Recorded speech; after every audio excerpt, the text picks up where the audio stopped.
She was left to freeze, and the Mafia boss walked into the storm to find her. There are nights that don't just break you, they erase you.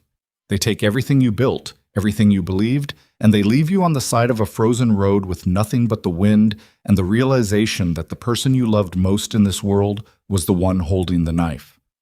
Elena Vossler was 25 years old the night she became nobody. A teacher, a fiancée, a woman with a future.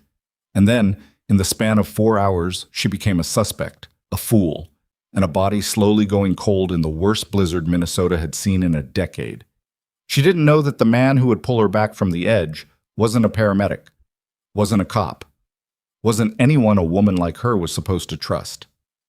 If this story already has your attention, hit that like button. Drop your city in the comments below so I can see exactly how far this story has traveled. Now stay with me, because this is only the beginning. The engagement ring left a red mark on Elena's palm where she'd been gripping it. She didn't notice until she was already outside, already past the parking lot of Harrow Creek Elementary, already walking fast in a direction she hadn't chosen with any intention, just away. Away from the conference room where Principal Dwight Harmer had laid a manila folder on the table and slid it toward her with both hands, the way you'd slide something contaminated. Away from the 2 police officers standing near the door with their arms loose at their sides, not blocking her, not grabbing her, but positioned in that particular way that made leaving feel like fleeing. The folder had contained bank statements, account number ending in 4417, transfers spanning 14 months. $63,000 in school district funds routed through that account in careful, patient intervals, never more than $5,000 at a time, never in a way that would trigger an automatic flag.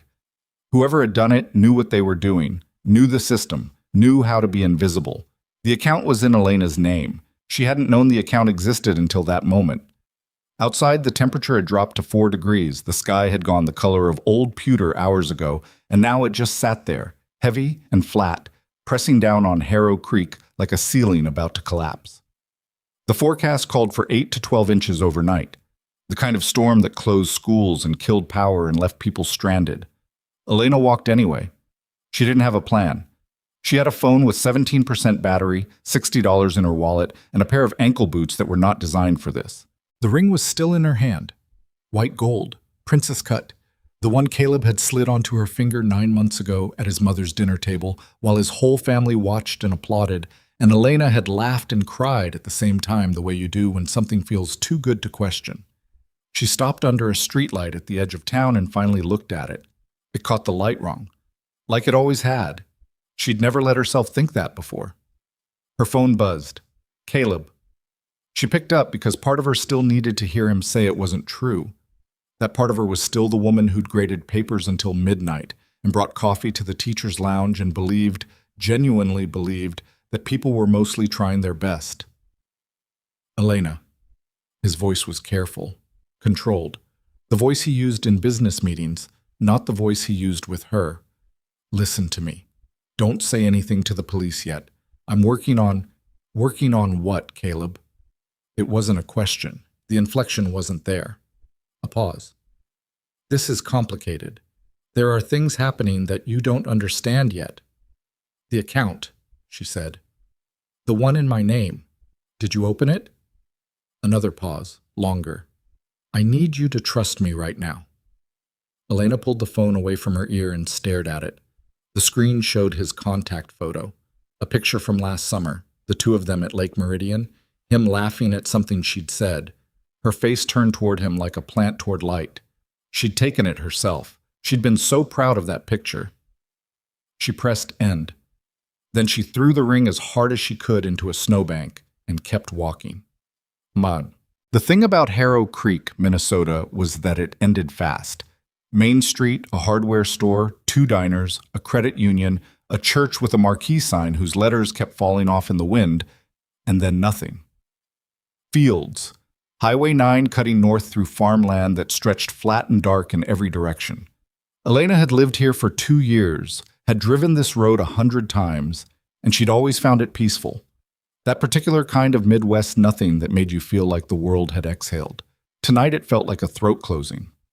She made it maybe a mile out of town before the snow started in earnest. Not the soft exploratory flakes from earlier, Real snow, the kind with weight and intention, coming in sideways off the open fields and hitting her face like thrown gravel. Her coat, a pea coat she'd bought on sale, cute but not serious, the coat of a woman who drove everywhere and didn't expect to need real insulation, was already soaked through at the shoulders. She should go back. She knew she should go back.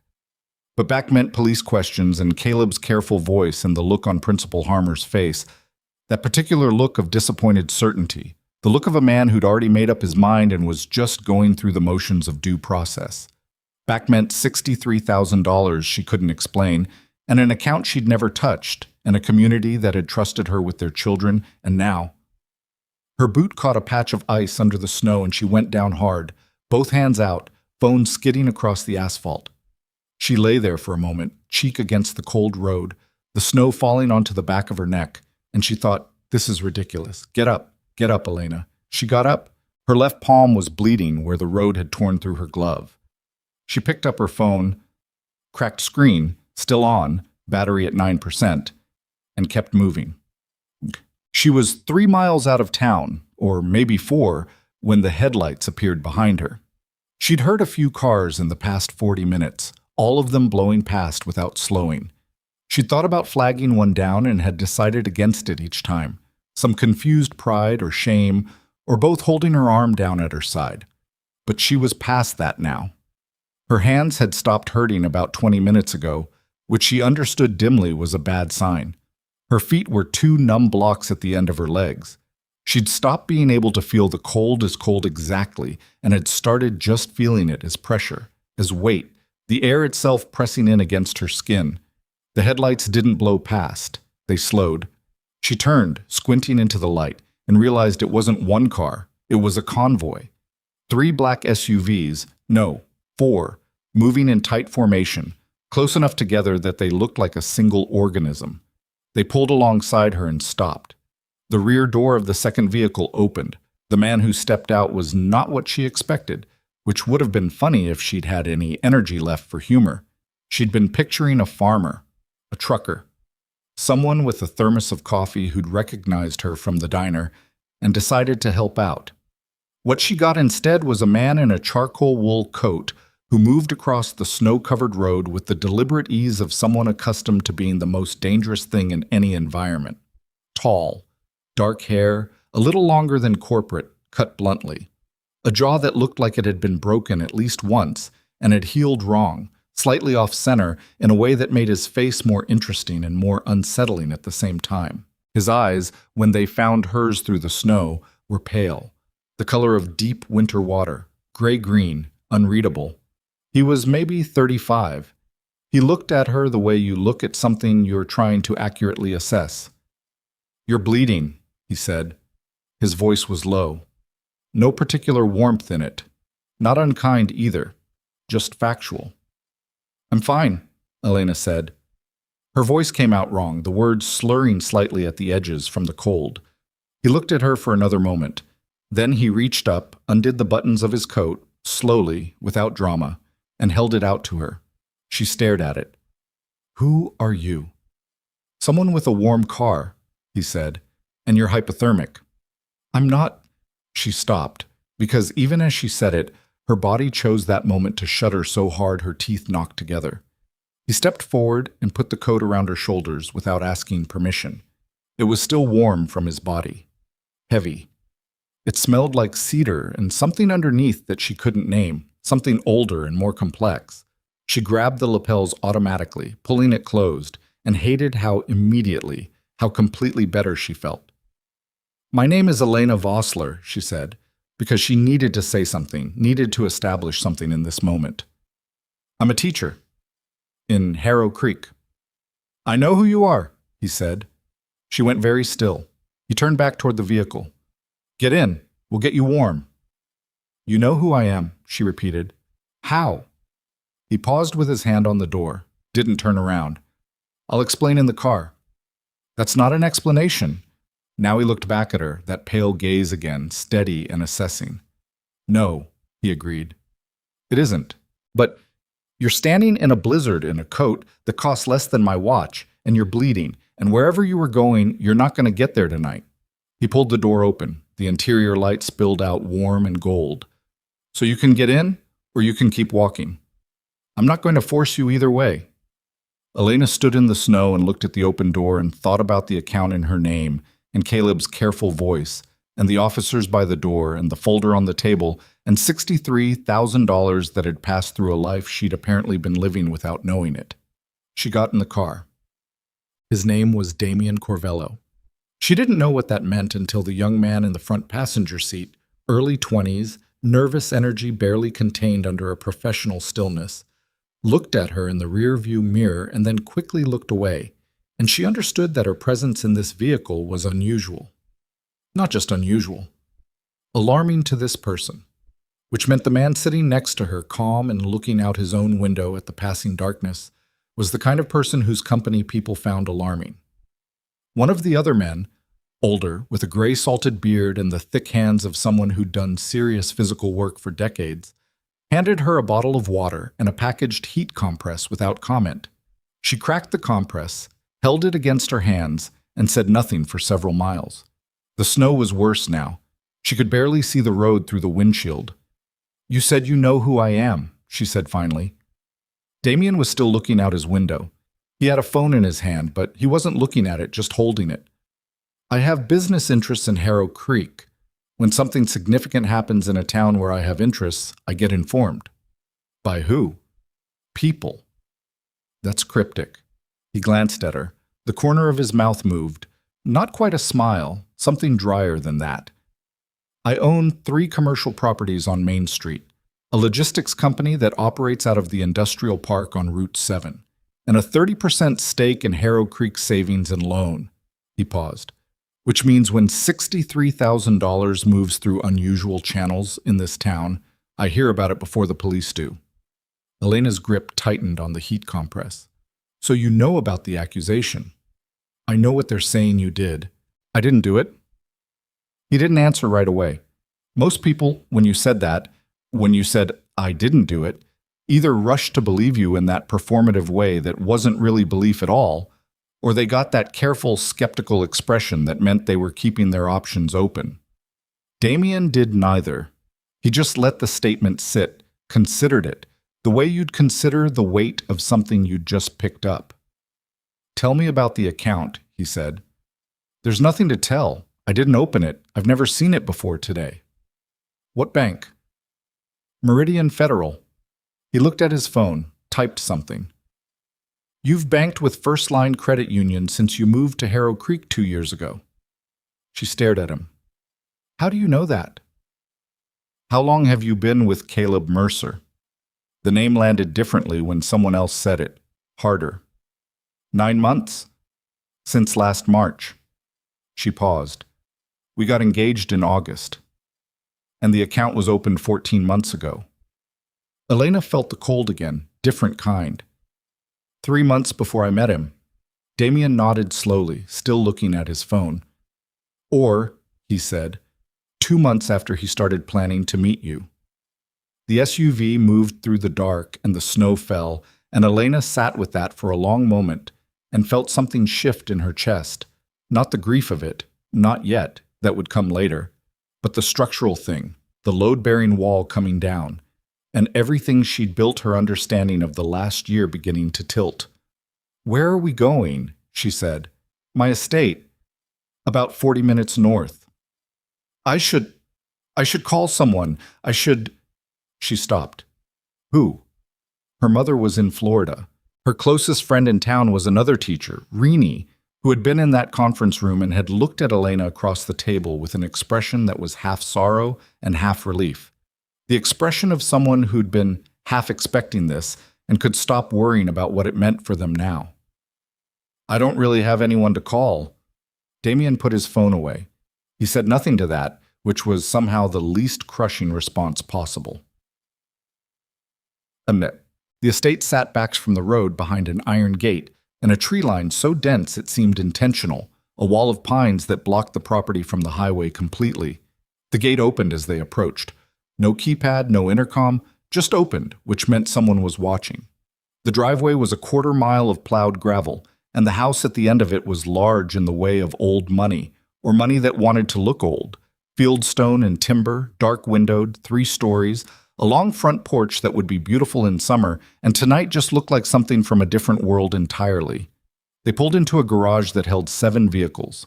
Elena counted without meaning to. Inside, the house was warm and deliberately understated. Not the aggressive luxury she'd been half expecting, not the golden marble statement of power she'd seen in movies.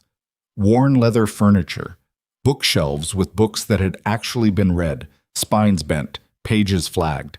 A kitchen she caught a glimpse of that looked like someone actually cooked in it. The overall impression was of a person who had a great deal of money and had stopped needing to prove it.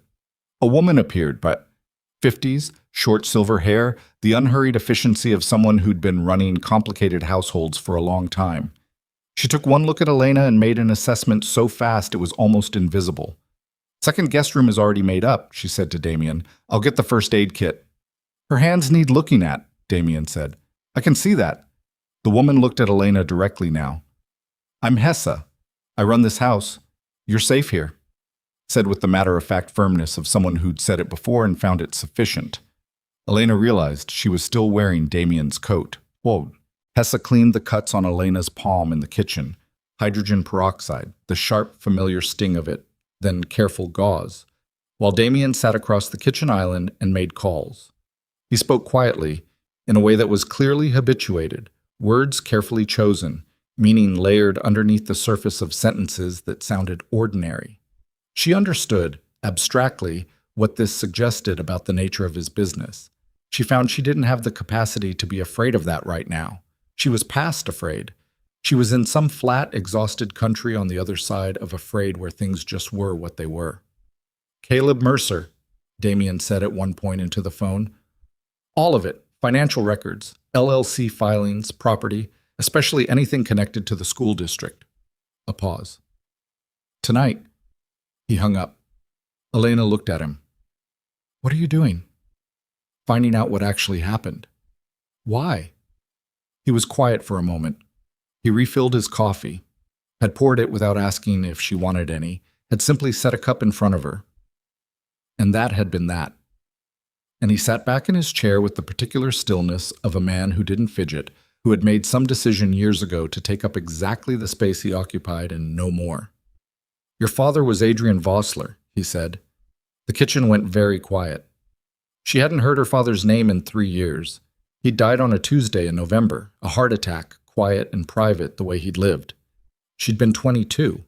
She'd stood in the cold at his graveside and realized she hadn't known as much about him as she'd thought, and then she'd put that realization away because there wasn't anywhere useful to put it. "Yes," she said carefully. "He worked in federal investigations before he retired. He was a civil servant, records management." The answer came automatically, the answer she'd given her whole life. She'd believed it her whole life. Damien looked at her steadily. "Is that what he told you?" Something moved in Elena's chest. Old, complicated, the feeling of a door she hadn't known existed. "What do you know about my father?" "Less than I need to," he said. "But enough to know that what happened to you tonight wasn't random." He stood, picked up his coffee. "Get some sleep. We'll start in the morning." "Start what in the morning?" He was already moving toward the door. "Finding out how deep this goes." He left her sitting in the kitchen with her bandaged hands and a cup of coffee and the word "start" hanging in the air like something incomplete, like the first word of a sentence whose ending she couldn't yet imagine. She didn't sleep. She lay in the guest room, clean lines, white duvet, a window that looked out over the snow-covered pines, and stared at the ceiling and tried to build a timeline that made sense. 14 months. The account opened 14 months ago, 3 months before she'd even met Caleb at a teachers' conference in St. Paul, or before she'd met him at what she'd thought was a chance encounter, a coffee line at the convention center. He'd made a joke about the pastry selection. She'd laughed. She thought about that laugh now and felt ill. Her phone battery had died somewhere along the way. Hessa had left a charger on the nightstand without being asked. She plugged it in and watched the charging indicator appear and thought, if Caleb had engineered that meeting, if that had been constructed, then he'd had a plan already formed, fully formed, before he'd ever looked at her across a coffee counter and smiled. She tried to think about what she knew about him, what she actually knew, not what she'd assumed, not what he'd told her. He ran a financial consulting firm with 2 partners. He had a condo in St. Paul and a weekend cabin somewhere north. His family had money, not new money, the kind that had been around long enough to feel like furniture.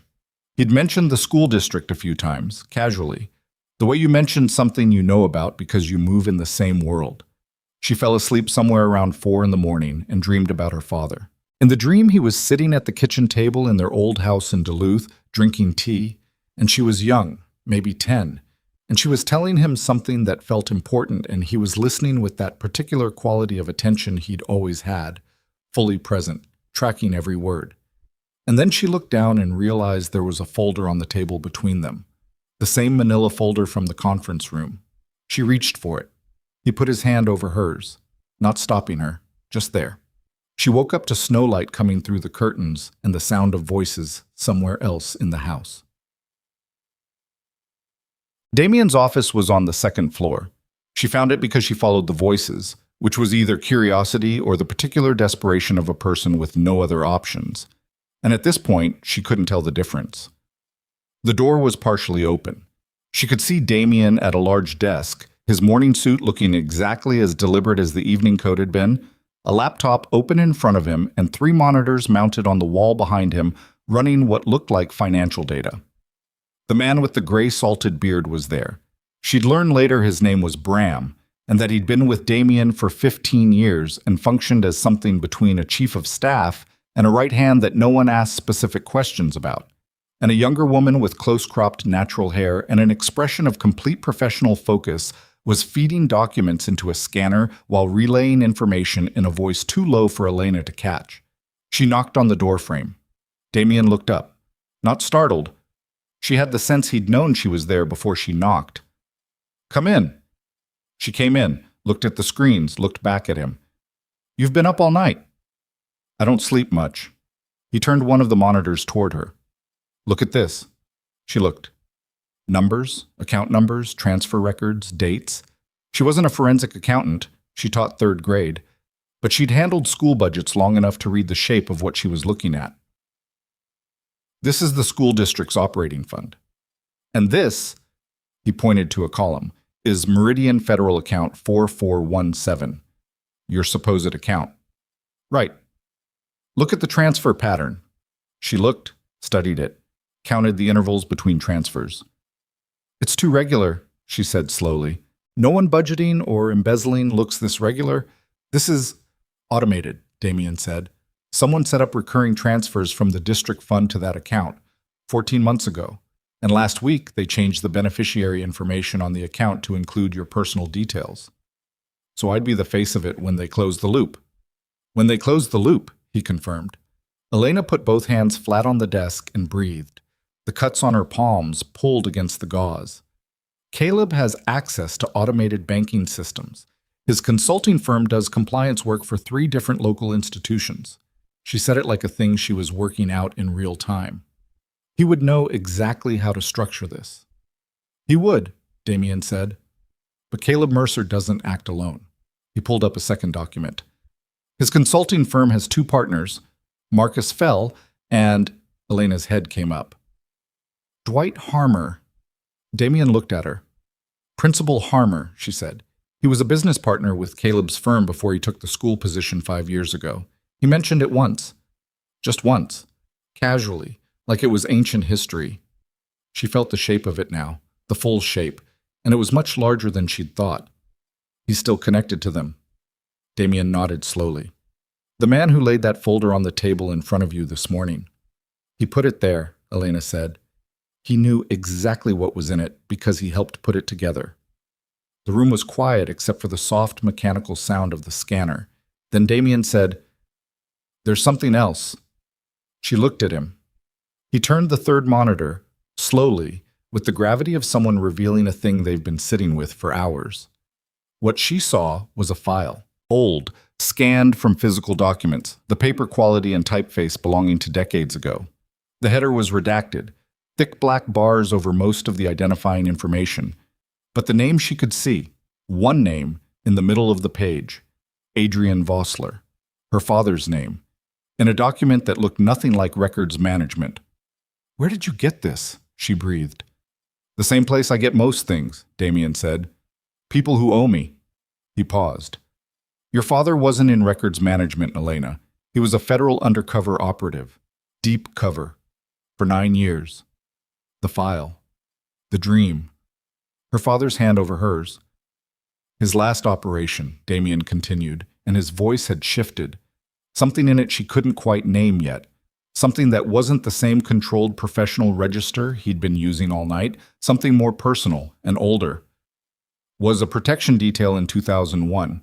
He kept a man alive through a very dangerous 48 hours. He stopped. "Who?" Elena said. Damien held her gaze. "My father," he said. "Victor Corvello. Your father saved his life." The snow fell outside the window. Elena stood in the pale morning light of Damien Corvello's office and looked at the file with her dead father's name on it and understood, at last, that she had been standing at the edge of something enormous without knowing it. That this story had started long before Caleb Mercer's calculated smile across a coffee counter, long before the manila folder, long before the blizzard. And somewhere in this building, or on its way here, was the rest of it.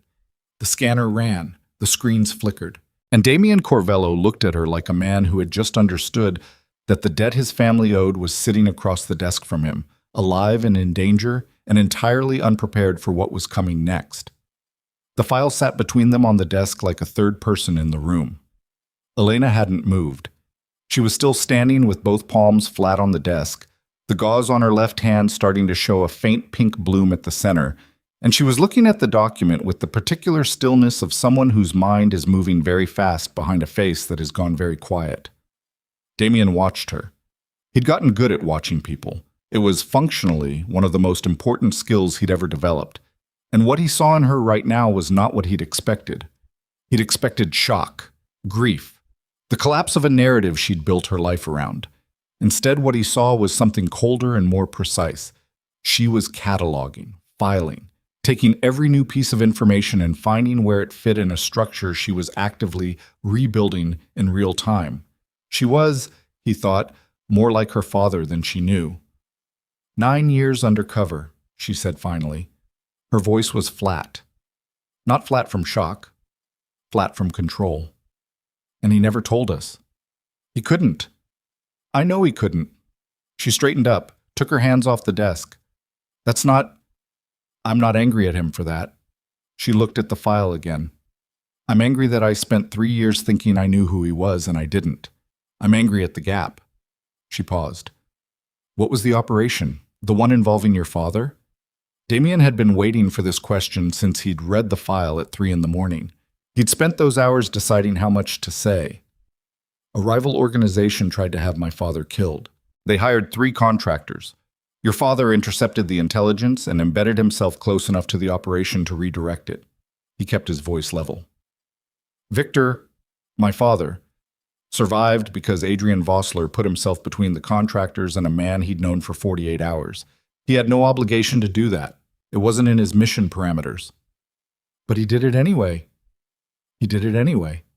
Elena said nothing for a long moment. Outside, the snow had slowed to something softer and more deliberate, fat flakes dropping straight down in the windless morning. And your father, she said, he died 8 years ago. Damien picked up his coffee. But before he died, he told me that there was a debt the Corvello family owed, that it could never be fully repaid, but that if the opportunity came to try, I would know it. He set the cup down. I didn't know what he meant until last night.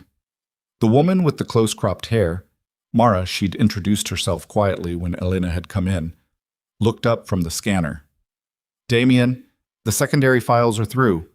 She kept her voice professionally neutral, but something in her posture had sharpened. Damien crossed to the third monitor, looked at it. Elena watched his face change, not dramatically, not the way an ordinary person's face changes when they get bad news, but in the small, controlled ways of someone who'd trained himself not to react. A slight tightening at the jaw, the fingers of his right hand going still where they'd been loosely curled at his side. What is it? Elena said. He turned the monitor toward her. She looked at the document, It took her a moment to understand what she was seeing. It was formatted like a legal filing, dense and dry. And then it hit her. This is a property transfer. Harrow Creek Elementary School's East Annex building, transferred from the school district to a private LLC 14 months ago. That building is where the after-school programs run. The district uses it every day. They couldn't have... She stopped, read more carefully. The LLC. What is it? It's registered in Delaware. Shell Company. 3 layers deep. He pointed at a name in the filing. But the registered agent is Marcus Fell, Caleb's partner. They didn't just steal money, Elena said slowly.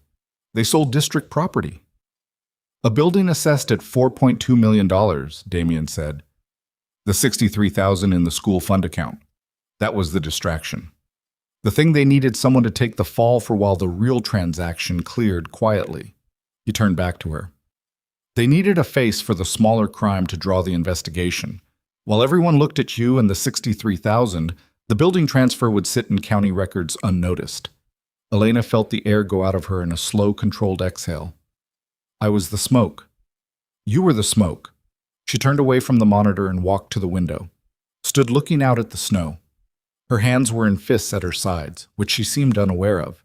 Damien watched the fists and thought about what it meant that she was controlling her expression while her body was telling a different story. How many people know this? She said, still looking out the window. In this room? 4. And Caleb knows I didn't go home last night. Yes. He'll be worried. And when Caleb gets worried, she stopped herself, turned around. Her eyes had changed. Something had crystallized there in the past 30 seconds. He has a lawyer on retainer, someone who's good at making problems manageable. If he thinks I've gone somewhere and talked to someone, he'll move to close the evidence trail, Damien said. He'll move today. Bram, who had been standing near the door in the silence of a man who was always near a door, shifted his weight.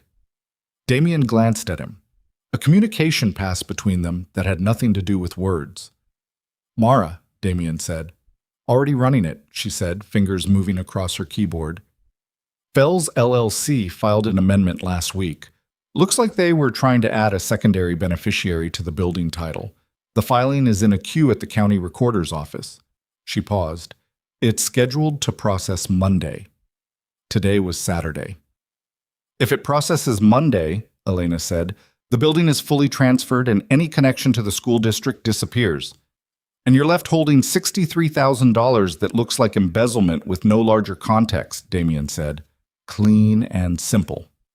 They built a trap door, she said, and they put me in the room above it. Nut. Bram made breakfast. This struck Elena as so aggressively normal that she almost laughed. The man with the gray beard and the quiet eyes that had seen things she didn't want to catalog stood at the kitchen stove and made eggs and toast with the focused competence of someone who believed in the restorative power of hot food and wasn't going to apologize for it. He set a plate in front of her without asking what she wanted. He set one in front of Damien. He made coffee in a French press and left it on the counter and poured himself a cup standing up, still watching the door. Elena ate because her body needed it, not because she was hungry. The toast was good. She noticed this the way you notice small things in the middle of a crisis, with a kind of detached clarity, the brain grasping at the ordinary. Damien ate half his eggs and pushed the plate aside and looked at his phone. Caleb called me, Elena said. She was looking at her own phone, now charged enough to turn on. 14 missed calls. 3 from Caleb. 4 from a number she didn't recognize. 2 from her colleague Reenie. 1 from Principal Harmer's office line, left at 7:30 this morning. Harmer called me, at 7:30 in the morning, on a Saturday. Don't answer any of them. I know. She set the phone face down. The unknown number, 4 calls. Could be the police. Could be Caleb's lawyer. She looked up. There's a woman. Sandra Vale. She does crisis management for high-profile clients in this region. It's sort of an open secret that Caleb uses her when things get complicated. She has a way of making people's problems into leverage. Elena paused. She made someone's problem into my problem once before. Damien looked up from his phone. Tell me. Last spring, one of Caleb's clients, a real estate developer named Poole, had a contractor who was going to go to the press about substandard materials in a development Caleb had signed off on. The contractor backed down. Suddenly. Completely.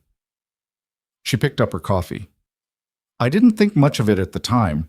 Caleb said the man had been paid a fair settlement, but later I heard, from someone, I don't even remember who, that Vale had found something in the contractor's past and used it. She builds leverage, Damien said. She weaponizes vulnerability, Elena said. And right now the most obvious vulnerability in my life is that I'm missing. I'm a suspect who ran. Everything I do from here looks like guilt unless I can put a counterstory in place first. She said it cleanly, analytically, and Damien recognized it. The sound of someone who was afraid but had decided not to let the fear drive. He'd learned to do that himself years ago, from a kind of necessity that had nothing romantic about it. We have until Monday, he said. We have until today, Elena corrected. If Vale is involved, she won't wait for a county filing. She'll be building a narrative right now. By Monday, it won't matter what the records say. It'll matter what the story is. Damien looked at her for a moment. Then he said to Bram, without looking away from her, "Get Renner on the phone." Bram put down his coffee and left the room. "Who's Renner?" Elena said. "An attorney," Damien said. "The kind who doesn't wait for Monday, either." Renner arrived at the estate at 10:45. She was not what Elena had pictured when Damien said attorney. She was short, 5'2" at most, with reading glasses pushed up on her forehead and a coat that had seen a lot of winters and a briefcase that looked like it had survived several legal battles by refusing to give up. Her name was Petra Renner, and she shook Elena's hand with a grip that communicated clearly and immediately that she would be taking no prisoners this morning. She sat across the kitchen table from Elena and listened without interrupting for 20 minutes while Elena laid out everything she knew. The conference room, the folder, the account, Caleb, Harmer, the building transfer, Fell. All of it, in order, with dates where she had them and approximations where she didn't. Renner took notes on a legal pad with a pen that had a cracked cap. She didn't type, didn't record. When Elena finished, Renner looked at her notes and then looked up. You open no account at Meridian Federal. No? You have no knowledge of any transfer of school district funds.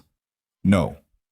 You have no financial relationship of any kind with Marcus Fell, Dwight Harmer, or any entity associated with them. No. Renner looked at Damien. The property transfer documentation. I need everything you have. Original filings, the LLC registration, the amendment. If the recorded documents show what you're describing, we can file an emergency injunction to halt the Monday processing. She turned back to Elena. And you need to make a voluntary statement to law enforcement today. Not because you have to, because a suspect who runs looks guilty, and a suspect who comes forward with evidence and counsel looks like someone who was set up and knew it. If I come forward, Elena said, they'll want to know where I've been. You were in shock after a traumatic public accusation, and you went to a friend's home to stabilize before speaking with an attorney. That is both legally sound and factually defensible. Renner's expression didn't change. Where you spent the night and with whom is not relevant unless they can show you used that time to destroy evidence, which you did not. They'll ask about Damien. They can ask, Renner said. I'll be present for every conversation. Damien was leaning against the kitchen counter with his arms crossed, watching this exchange with the expression of a man running calculations. Marcus Fell's office is in St. Paul, he said. He'll be there today. Saturday is when he runs his private client meetings. He keeps it off the books. If someone were to be in that building this morning, don't finish that sentence in front of me, Renner said crisply, without looking up from her pad. The corner of Damien's mouth moved. I was going to say that an interested party might observe that building's comings and goings and document them. That's what I assumed you meant, Renner said, in a tone that clearly indicated it was not. Elena looked between them and felt, for the first time since she'd gotten into the car last night, something that was adjacent to not being completely alone. She called Rini at 11. She used the landline in the study, Damien's suggestion, and she didn't ask why a man who used encrypted phones kept a landline. She just used it. Rini answered on the second ring with the breathless urgency of someone who'd been waiting. Elena, Oh, thank God. Where are you? People are talking. The school board put out a statement this morning. What did it say? That you're under investigation for financial misconduct and that you failed to cooperate with authorities. A pause. Elena, they're making it sound like you. I know what they're making it sound like. Elena kept her voice even. Rini, I need you to think carefully. You were in that conference room. Who else was there besides me, Harmer, and the officers? A beat. There was a woman. I didn't know her. She wasn't introduced. She came in about 10 minutes before they called you in, and she sat in the back and took notes. Short hair? Dark blazer? Yes. What did she do when I left? She made a call immediately before the door even closed. Sandra Vale, already in the room, already managing the story before Elena had even seen the folder. Rini, Elena said carefully, I need you to remember everything that woman said and did. Every word. Can you do that? Elena, you're scaring me. Good, Elena said. Be scared, and don't talk to anyone about this conversation. She hung up. She sat for a moment in the study, in the chair with the worn armrest, the house quiet around her. Then she picked up the phone again and dialed a number she hadn't called in 2 years. Her cousin Dale, who worked in county administration, who had access to the property records database, who had called her once at midnight when she'd first moved to Harrow Creek to say, You call me if you ever need anything. I mean that. Dale answered. She explained what she needed. He was quiet for a moment, and then he said, Give me 30 minutes. 30 minutes later, standing in Damien's office, while Mara pulled up Dale's emailed screenshots on one of the monitors, Elena found the piece she'd been missing. The LLC that held the building transfer, 3 layers deep, Delaware registration, Marcus Fell's name on the registered agent, had a 4th layer. A name that none of them had seen yet. A name that appeared only in the original formation documents, buried in an exhibit that should have been redacted but hadn't been.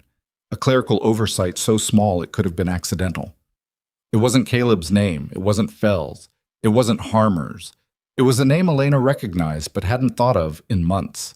A woman named Patricia Goss, who sat on the Harrow Creek School Board, who had been the one to hire Dwight Harmer 5 years ago, who had been at every parent meeting and every budget hearing and every public event with the particular authority of someone whose name appeared on the right committees, who had been, until 18 months ago, the chair of the district's Finance Oversight Committee. She signed off on every budget that hid the transfers, Elena said. She's the top of it, Damien said. And she's the reason Harmer has been untouchable, Elena said. She's been protecting him, protecting all of them. She looked at the screen. She's been running this for years. Caleb and Fell are her instruments. Mara pulled up a secondary document. There's more. Goss has a financial relationship with a development company called Larkin Properties. They purchased 3 other former district-adjacent properties in the last 7 years. She paused. All processed through similar LLC structures, all with minor procedural irregularities that were never investigated. This is a pattern, Elena said. This has been running for years before me. Before you, Damien confirmed. You were the latest face. When the operation got large enough to need a clean exit, they needed someone credible to absorb the accusation. Elena pressed her fingers against her closed eyes for a moment. 3 breaths. She opened them. I need to talk to Patricia Goss, she said. Every person in the room went still. I know where she has her Saturday coffee, Elena continued. She goes to a place called Caldwell's in Harrow Creek. Every Saturday at noon, she has for years. She talks about it constantly. Today she's going to walk in and find me sitting across from her table. That's not... Renner started. I'm not going to confront her, Elena said. I'm going to let her see me. Let her know I'm not gone and not silent, and I'm going to watch what she does next. She looked at Damien. People who think they've won make mistakes when the problem they thought they'd solved stands up and looks them in the eye. Damien looked at her for a long moment. You'll need someone in the room, he said. I know. And a way out if she reacts badly. I know that too. He nodded once, slow and deliberate. the nod of a man revising his assessment. Then we go to Harrow Creek.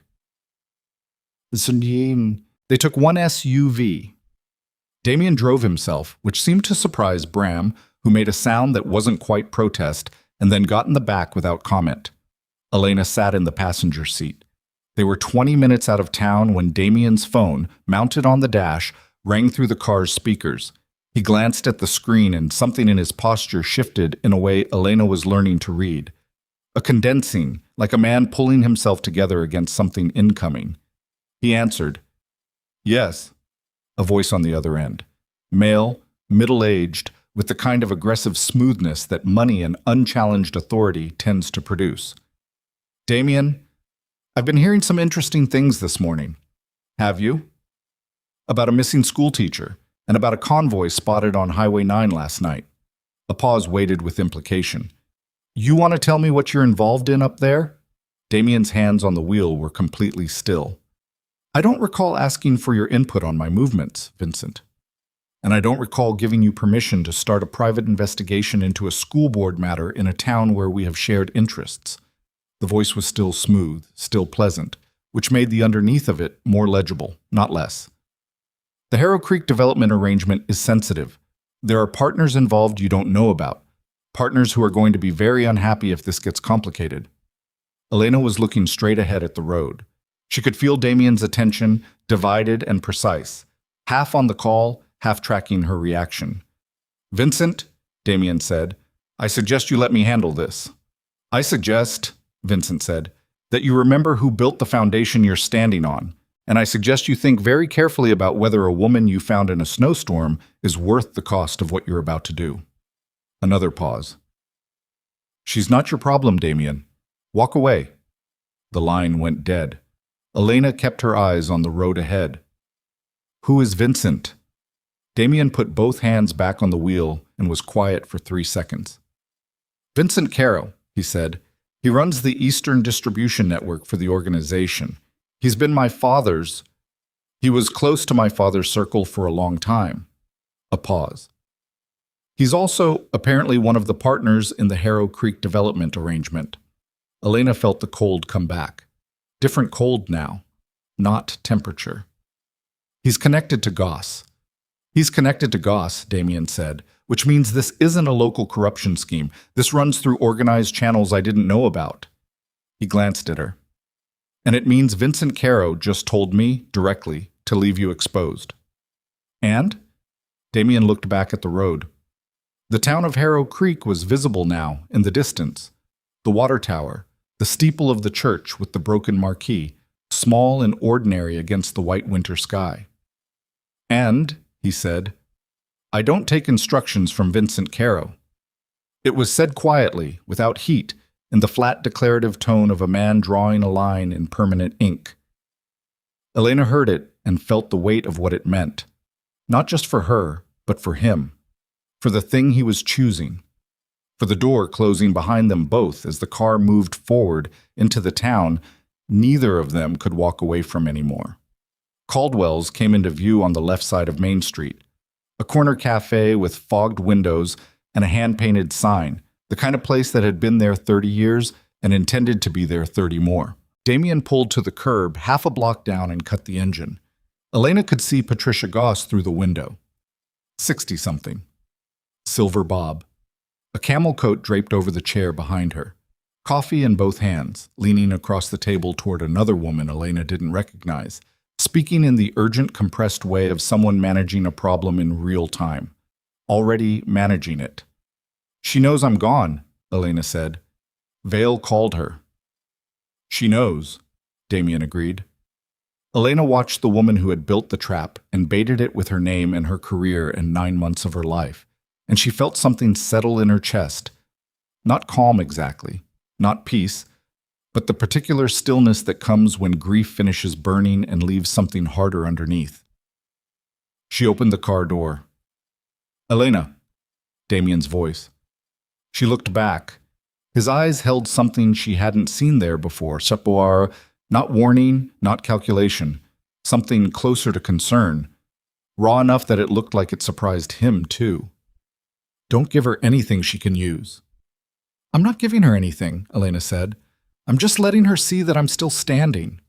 She crossed the sidewalk and pushed through the door of Caldwell's, and the bell above the door rang once, clean and small. And Patricia Goss looked up from her urgent conversation with the automatic reflex of a woman who monitored every room she entered. She saw Elena. The color left her face in a single draining instant. Not guilt, exactly, but the specific shock of a predator who turns around and finds the prey looking back. Elena held her gaze across the cafe for 3 full seconds. Didn't speak. Didn't approach. Just stood there in Damien Crivello's borrowed coat with her bandaged hand and her exhausted eyes, and let Patricia Goss see all of it. See that she was alive. That she was not broken. That she was not alone. And that she knew. Then she turned and walked back out. On the sidewalk, the cold hit her face and she breathed through it. Behind her she heard Goss's chair scrape back. Heard her voice, sharp, low, saying something into a phone before the cafe door even finished closing. Elena got back in the car. Bram from the back seat. Well, that lit the fuse. Yes, Elena said. It did. Damien started the engine. His jaw was set, his eyes already moving, checking mirrors, reading the street, the practiced scan of a man who understood that the moment you lit a fuse, you needed to know exactly where you were standing. They'll move now, he said. Tonight. I know, Elena said, which means we move first. She looked at him. He looked at her.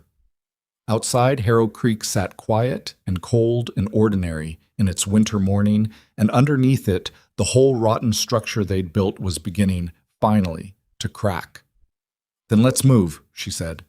They moved fast. Damien drove back to the estate with 2 calls already running through the car speakers before they'd cleared Main Street. Mara on one line pulling every public record connected to Vincent Caro's known business entities. Renner on the other being told, crisply and without softening, that the scope of the problem had just expanded and that she needed to accelerate the injunction filing from a Monday emergency to a Saturday afternoon one. Renner's response was 4 words. I'll need 3 hours. You have 2, Damien said, and ended the call. Elena sat with her hands in her lap and watched Harrow Creek disappear in the side mirror. The cafe, the broken church marquee, the hardware store with the hand-lettered sale sign in the window that had been there since she'd arrived 2 years ago. She'd loved this town. She'd told her mother on the phone, 3 months after moving here, that it felt like the kind of place that held you. She'd meant it as a compliment. She understood now that it had been accurate in ways she hadn't intended. Caro knew about the building transfer, she said. Yes. Which means the organization you work within has been facilitating local government corruption in a town where you have legitimate business interests. She said it evenly, not as accusation, as inventory. Damien's hands moved on the wheel, a slight adjustment. Yes. And you didn't know? No. A beat. That bothers me considerably more than it bothers you. I doubt that, Elena said. He glanced at her. She was still looking out the window. Fair, he said. Back at the estate, the office had transformed in their absence into something that looked closer to an operational center. Bram had made calls of his own during the drive. Elena had heard him in the back seat, low and efficient. And by the time they walked through the door, there were 2 additional people in the room she hadn't seen before. A man in his 40s with the compact build and hyper-alert posture of someone with a law enforcement or military background, whose name was given to her simply as Cord, and a young woman named Issa, who was running 3 laptops simultaneously with the focused intensity of someone who had been awake for a very long time and had stopped noticing. Mara met them at the door with a printed document. She handed it to Damien. He read it standing up, still in his coat. His face did the condensing thing again, the controlled compression, and then he handed it to Elena without comment. She read it.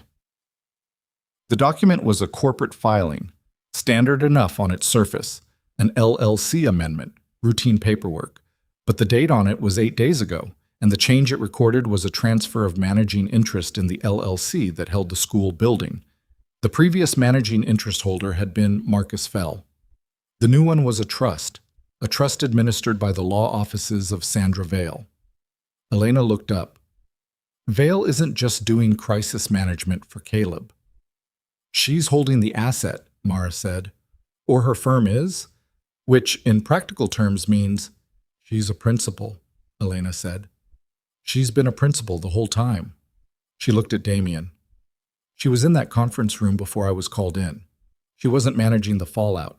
She was watching the execution. The room was quiet for a moment. Cord spoke for the first time from his position near the window. He'd taken it without being directed there, which told Elena something about his instincts. The question is whether Vale is working for Caro directly, or whether Caro is a parallel interest who found out about the scheme through his own channels and decided to protect it. Does the distinction matter right now? Bram said. It matters for who moves next, Cord said. If Vale reports to Caro, Caro already knows Goss saw Elena this morning and will be directing the response. If they're parallel, Goss is calling Vale directly, and Caro is a separate problem. Elena set the document down on the desk. Her mind was moving through it, building the map, and something at the edge of the map was snagging at her.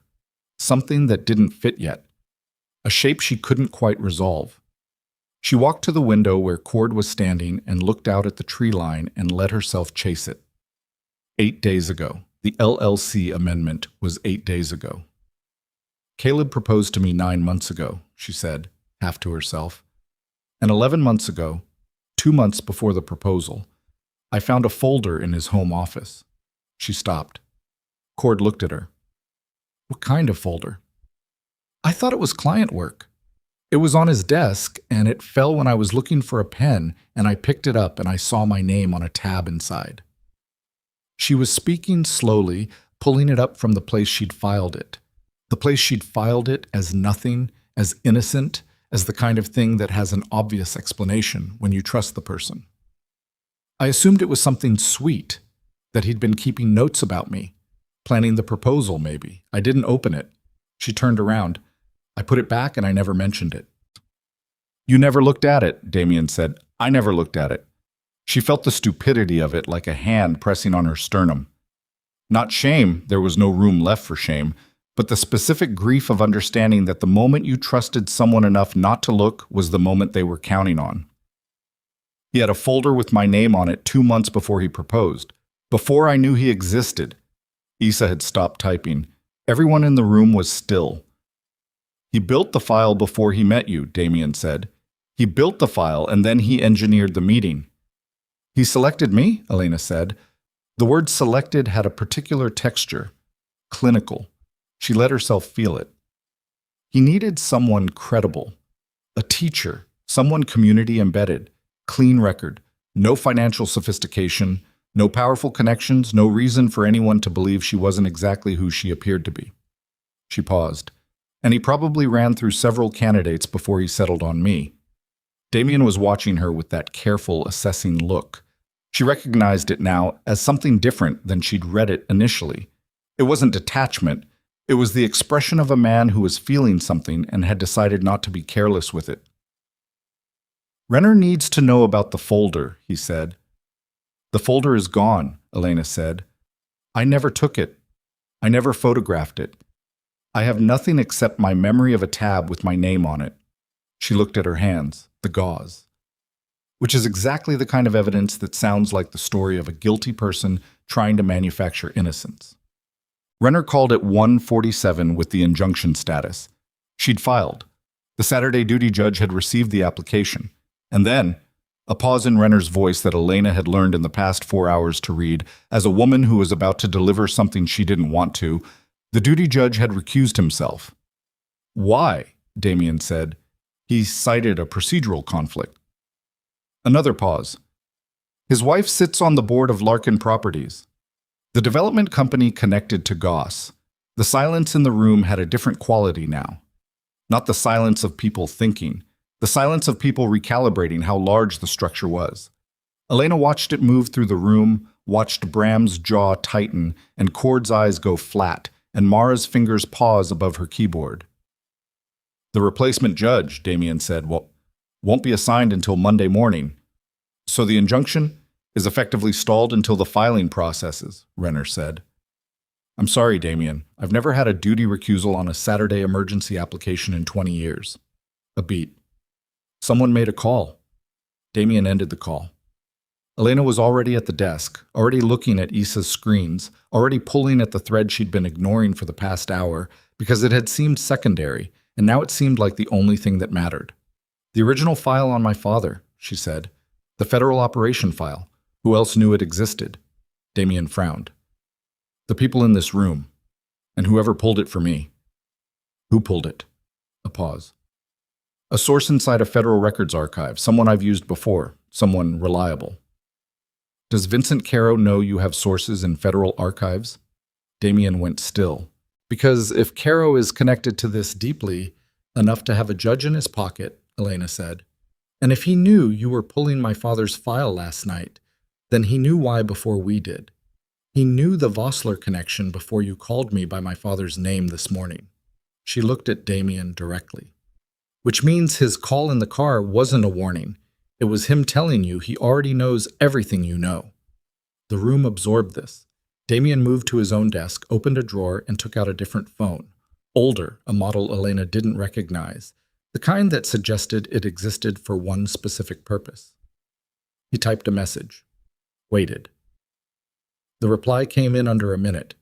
He read it, and something happened in his face that she hadn't seen there before. Something that cracked the controlled surface just enough to show what was underneath. And what was underneath was anger. Not the performed anger of a powerful man who wasn't getting what he wanted. The real kind. Cold and old and structural. He set the phone face down on the desk.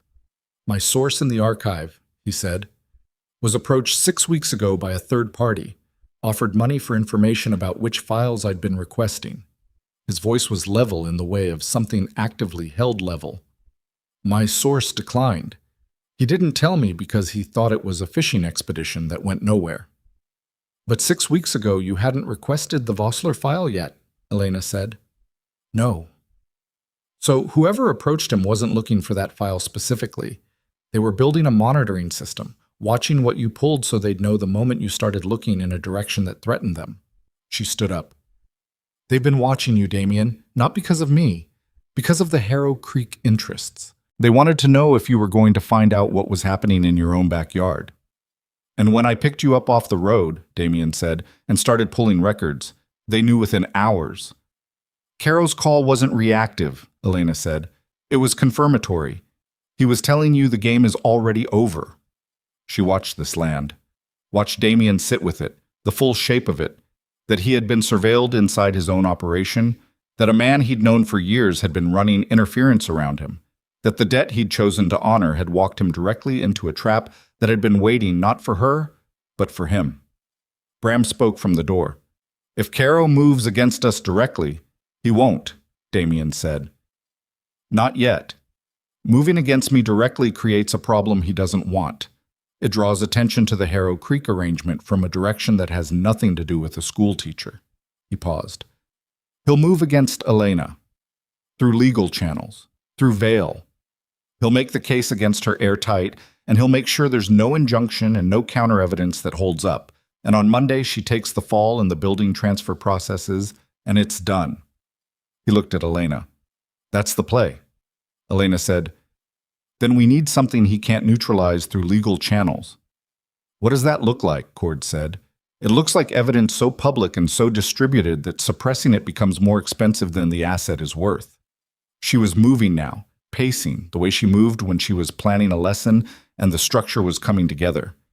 The LLC filings, the transfer documents, the pattern across 7 years and multiple properties. If that goes to 3 separate investigative journalists simultaneously, not 1, 3.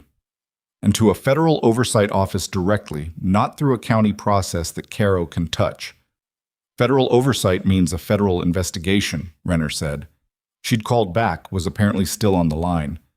That's a significant escalation. Yes, Elena said. It is. Elena, Damien's voice. She stopped pacing and looked at him. If we go federal, this doesn't stay about the school. They'll pull everything connected to the Harrow Creek business network. That includes my properties, my holdings, transactions that have nothing to do with this, but that a federal investigation will look at anyway. The room was very quiet.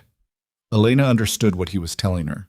She held his gaze and made herself understand it fully. That what he was offering to risk was not just his comfort or his reputation, but the entire careful structure of a life built on maintaining a very specific kind of distance from exactly this kind of scrutiny. "I know," she said. "Is that a reason not to do it?" He looked at her for a long moment. Something moved behind his eyes. Complex, old, the calculus of a man who had spent 15 years building walls, now deciding whether to open the gate. Before he could answer, Issa's voice cut through the room. "Something's happening." Everyone turned. Issa had both hands flat on the table beside her keyboard, staring at the center screen. The Meridian Federal Account. Account 4417. Someone just initiated a closure request. "Caleb?" Elena said. "The closure request will zero the account and transfer the remaining balance to a foreign routing number," Issa said. "It's set to process in—" She looked at the screen. 40 minutes. It goes through in 40 minutes, the account disappears, and the transfer origin becomes untraceable. 40 minutes. If the account closed, the clearest single piece of evidence linking the school funds to a deliberate constructed fraud, the account itself, with its automated transfer pattern and its false beneficiary change, vanished. What remained was a paper trail that Vale's people would spend the weekend muddying. By Monday, Elena's voluntary statement to law enforcement would be a desperate woman's story with nothing underneath it. "Can we stop it?" Elena said. "Not through the bank," Issa said. "Not in 40 minutes, not on a Saturday." "Damien," Renner's voice on the phone, careful and precise. "There are ways to access that account record before it closes. Ways that don't go through the bank's Saturday service desk." A pause waited with professional implication. "Ways I cannot officially recommend or have any knowledge of." Cord was already moving toward the door. Damien looked at Elena one more time. The question he'd been about to answer was still there in the air between them, unanswered. Federal investigation. Everything exposed. The gate open. She looked back at him, and in that look she tried to put everything she didn't have words for yet. The gratitude and the terror, and the thing that had been quietly building since a man stepped out of a black SUV into a blizzard and put his coat around her shoulders without asking what she deserved. "Go," she said. He went. The next 32 minutes were the longest of Elena's life. She sat at the desk in front of Issa's center screen and watched a clock tick and listened to Cord's voice through a phone on speaker, clipped, technical, relaying information in a code she only half understood. And she held herself completely still because movement felt like it might break something. 20 minutes. Issa refreshed the account status. Still open, still counting down. 15. Mara came in with coffee, set it down, looked at the screen, left without speaking. 10 minutes. Elena's phone buzzed on the desk beside her, not the burner Damien had given her, her own phone. She looked at the screen, Caleb. She stared at his name on the screen. This time it didn't land hard, this time it just sat there. The name of a man she was seeing clearly for the first time. Not as the person she'd loved, because she understood now that the person she'd loved had been a construction, a performed self assembled from her own needs and his research, but as an adversary. As the instrument of a scheme whose architects were larger and older than he was, and who would discard him the moment he stopped being useful. She let it ring. It rang 4 times. Stopped. Immediately rang again. She picked up. Silence on his end for 2 seconds. Then, "Where are you?" Not a question. A demand that had fear running underneath it, and the fear made him sound younger than she'd ever heard him. Younger and raw, the performance cracking under pressure. "Caleb," she said, "Elena, listen to me. Whatever you think you're doing right now, you need to stop. There are people involved in this who are not, who operate at a level where this doesn't end well for anyone who—" "Stop the account closure," she said. A silence. "The Meridian Federal account," she said. "You have 8 minutes. Stop the closure and leave the records intact, and I will give you a chance to cooperate with what comes next. Don't stop it, and everything I have goes to federal investigators tonight, and you become the most visible person in a conspiracy that has people in it who will make sure you are the only one anyone remembers." She could hear him breathing, fast and shallow, the breathing of a man on the edge of a decision he'd been trying to avoid. You don't understand who you're dealing with, he said. Patricia Goss, she said, Vincent Caro, Sandra Vale, Marcus Fell, Dwight Harmer, the judge whose wife sits on the Larkin Properties Board. She said each name cleanly, evenly, with the tone of a woman reading from a list she had memorized. I understand exactly who I'm dealing with. The question is whether you do. Another silence, longer. If I stop the closure, he said, they'll know. Yes, Elena said, they will.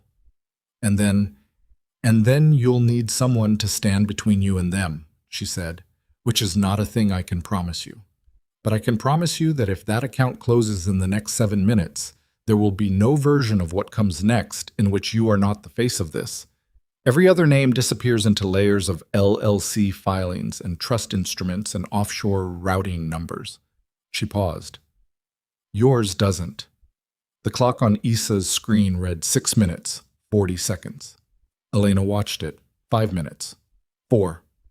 Issa's hand moved to the keyboard. Ready. Waiting. The account status on the screen still showing. Closure pending. 3 minutes. 2.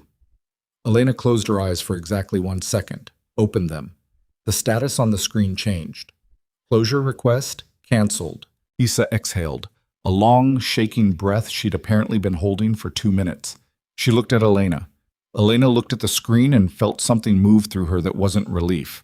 Relief was too simple. This was more like the feeling at the top of something, the moment before the descent, when you can see everything below and understand for the first time how far there is to fall. The line with Caleb was still open. Smart, Elena said into the phone. A sound on his end, not a word. Something inarticulate, exhaustion maybe, or the particular grief of a person who has just made the decision that ends one version of their life. What happens now, he said. Now, Elena said. You're going to tell me everything.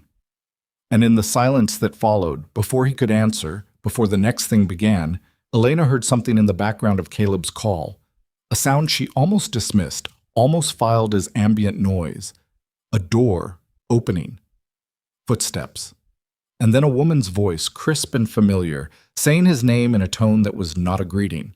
Sandra Vale was already there, already in the room with him. Had been there, Elena understood with a cold and absolute clarity, the entire time he was on the phone, listening to every word, hearing every name Elena had spoken, understanding in real time that Caleb had just canceled the closure and that the account sat intact, and that the carefully constructed exit from this scheme had just been blocked by a third-grade teacher who'd been left to freeze on a highway 24 hours ago. The line went dead. Elena held the phone and looked at the blank screen and understood that whatever Caleb had been about to give her, the full account, the names, the structure, the confession that would have made the federal case complete, was gone. Vale would have him in a car in 10 minutes. She'd have him silent and lawyered and unreachable before nightfall. And Vale now knew exactly what Elena had, every name, every piece, the full scope of what was coming, which meant the next move wouldn't be legal, wouldn't be through channels, wouldn't be a filing or a narrative or a carefully managed public story. Elena set the phone down on the desk. Issa was looking at her. Mara had come back to the door. Get Damien, Elena said. Her voice came out steady, which surprised her. Get him now, and tell Bram to lock down the estate. Why? Mara said. Elena looked at the phone, at Caleb's name still on the screen, at the canceled closure notification on Issa's monitor, at the whole carefully constructed counterplay she'd built in the last 24 hours, now completely visible to the people it was built against. Because we just showed them everything we have, she said, and Sandra Vale is not going to wait until Monday to respond.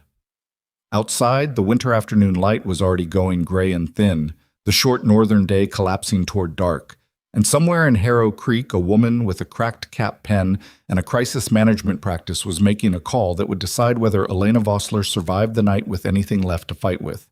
The call lasted 40 seconds. Elena knew this because Issa was tracking Vale's known office line through a monitoring protocol that Elena had stopped asking questions about 2 hours ago, and the timestamp on the intercept showed 40 seconds, outgoing, to a number registered to a private security contractor based out of Minneapolis, a firm called Graywall Consulting, whose website listed corporate risk assessment and asset protection, and whose actual business, Cord said from the doorway with the flat certainty of someone who had encountered them before, was considerably less administrative.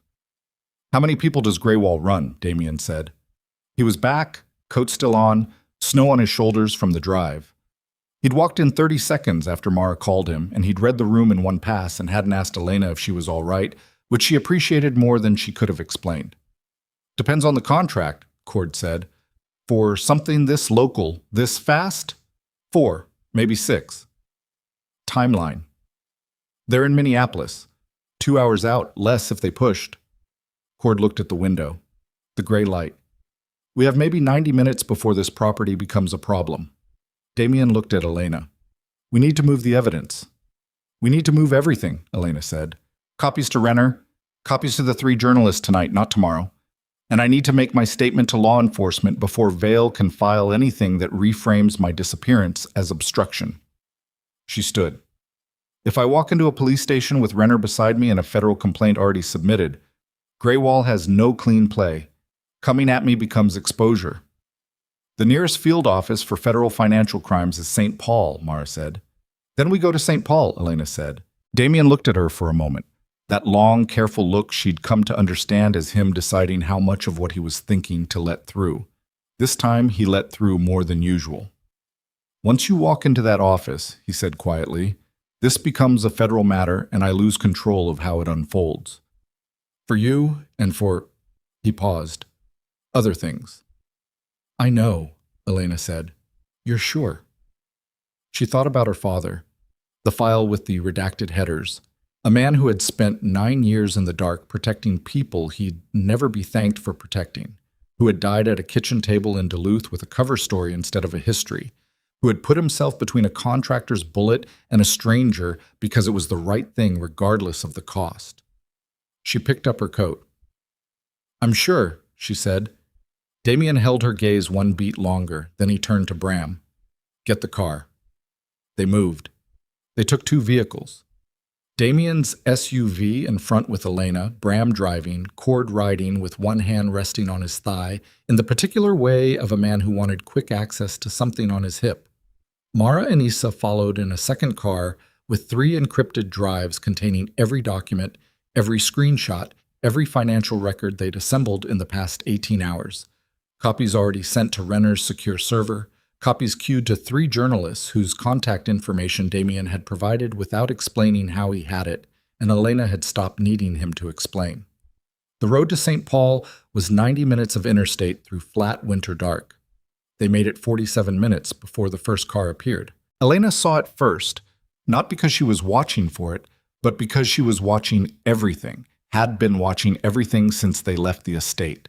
The particular hypervigilance of a person whose nervous system had stopped distinguishing between threat and non-threat and was simply running hot on all channels. A black sedan, 2 vehicles back, that had been 2 vehicles back since the on-ramp. "Bram," she said. "I see it," Bram said. He hadn't looked in the mirror. He'd known before she said it. Damien turned in the passenger seat and looked at her directly. Not at the mirror. At her. "You okay?" "Yes." It was true in the technical sense that she was not currently falling apart. In every other sense, it was a working lie, and they both knew it. "How far to the exit?" 11 miles to the St. Paul interchange, Bram said. 7 to the prior exit. "What's at the prior exit?" Cord said. "Retail corridor, populated, cameras." "Take it," Damien said. Bram took it. The sedan followed. There was no more pretending it was coincidence after that. It pulled out from behind the intervening traffic with the smooth mechanical decisiveness of a vehicle driven by someone who'd made a professional decision and was done being subtle about it. Behind it, a second vehicle materialized from what seemed like nowhere, a gray SUV that must have been staged at the exit ramp, already running, waiting. 2, Cord said. 2 that we can see, Bram said. The exit ramp curved down into a strip of commercial sprawl. A gas station, a chain pharmacy, a 24-hour diner with a half-full parking lot, the orange glow of the signs throwing color across the snow. Bram pulled hard into the diner lot without signaling and put the car between a row of parked trucks and cut the lights. The black sedan rolled slowly past the lot entrance. Didn't stop. The gray SUV stopped. Idled at the entrance for 6 seconds. Elena counted them. Then it pulled in. Out, Damien said. They were moving before Elena's brain had caught up with her body. She was out of the vehicle, and Damien's hand was at her back, not pushing, just present, guiding without controlling, and they were through the diner's side entrance before the gray SUV had found a space to park. Inside, fluorescent light, the smell of coffee and old grease. A tired waitress at the counter who looked up with the professionally blank expression of a woman who'd seen everything and had opinions about none of it. 4 other customers. A cook visible through the pass-through window, not looking up. Damien steered Elena to a booth at the back with sight lines to both the front entrance and the side door they'd come through. He sat across from her. Cord took a stool at the counter 3 seats from the door. Bram had stayed with the car. Elena's hands were flat on the table. She made herself look at them, made herself breathe. "They're not going to do anything in here," Damien said quietly. "I know. They're running surveillance, trying to establish where we're going and what we have with us." "I know that too." She looked up at him. "The second car, Mara and Isa. Different route, already rerouted when I texted Mara from the car." He paused. "The drives are safe." She nodded. Her heart was doing something unpleasant and rhythmic behind her sternum. She pressed her bandaged palm against the table edge and let the faint pull of the gauze give her something physical to focus on. "What I don't understand," she said, keeping her voice low and even, "is why Vale would authorize a physical surveillance tale this fast.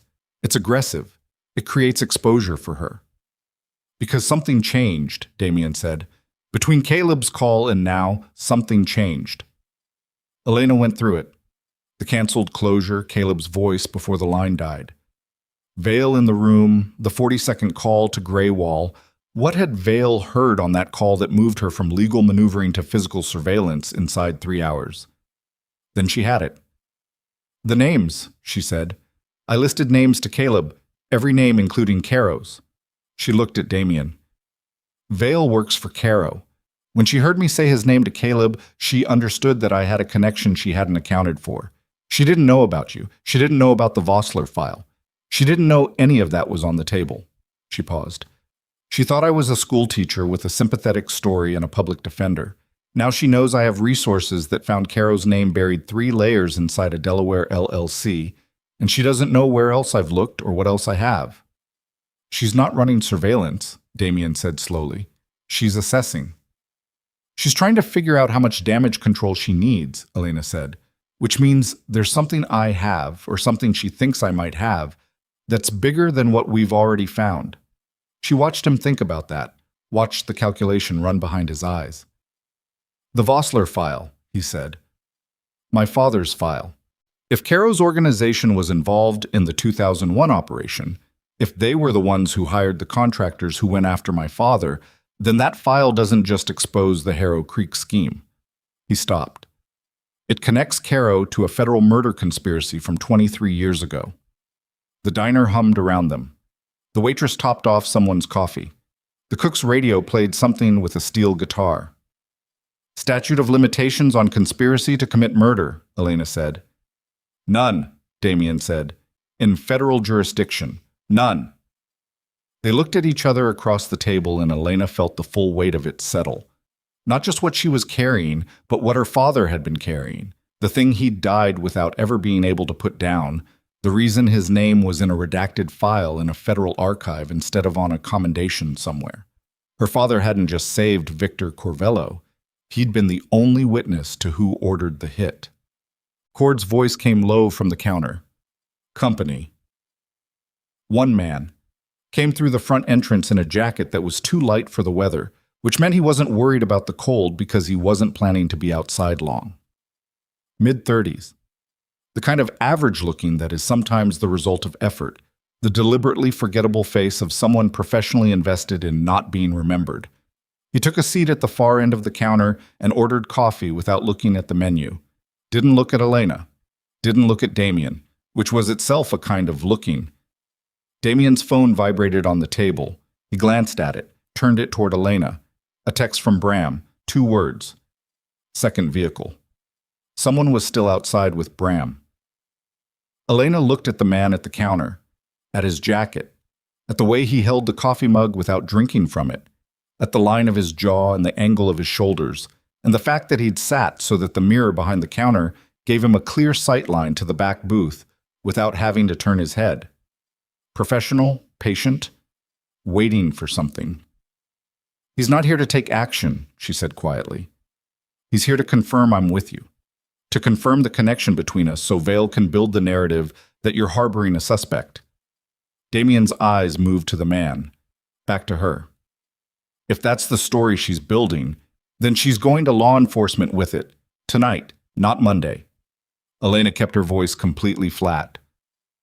She's going to file a report claiming you used criminal influence to remove a suspect from a law enforcement situation and that you've been concealing her whereabouts. It flips everything. Instead of me making a voluntary statement, I become a person who was taken. She paused. And instead of you being the person who helped expose corruption, you become the person who obstructed justice. She buries the evidence by attacking the chain of custody, Damien said, and she buries me by making my survival look like criminal conspiracy. Elena looked at her hands again, looked at the gauze, thought about the ring in a snowbank on the edge of town, about a file with redacted headers, about a man who had gone 9 years without his own name. I have to go in tonight, now, without waiting for St. Paul. The nearest, there's a Harrow Creek County Sheriff's substation 4 miles from this exit, Elena said. I've driven past it 100 times. She looked up. If I walk in there voluntarily tonight, before Vale files anything, before that man at the counter can report back and trigger whatever she's drafting, then I control the sequence. The substation is county, Damien said. County is compromised. The judge is compromised. The sheriff may not be. She held his gaze. Renner needs to be on the phone before I walk in. The federal complaint needs to be submitted in the next 30 minutes. If both of those things happen before I enter that building, then anything the county tries to do to me is immediately reviewable by federal oversight. She paused. It's the only play. Damien said nothing for 3 seconds. She could see him working through it, every angle, every risk, the variables he could control and the ones he couldn't. If the sheriff is also connected, he started. Then I get arrested, Elena said, and Renner files for emergency federal intervention, and the arrest itself becomes the evidence of obstruction. She kept her voice steady. Either way, the story becomes too visible to bury. That's the only protection I have left. He looked at her for a long moment. Outside, the winter night pressed against the diner windows. The man at the counter turned his coffee mug in small clockwise rotations, patient and still. Damien picked up his phone, called Renner. When she answered, he said, Submit the federal complaint now.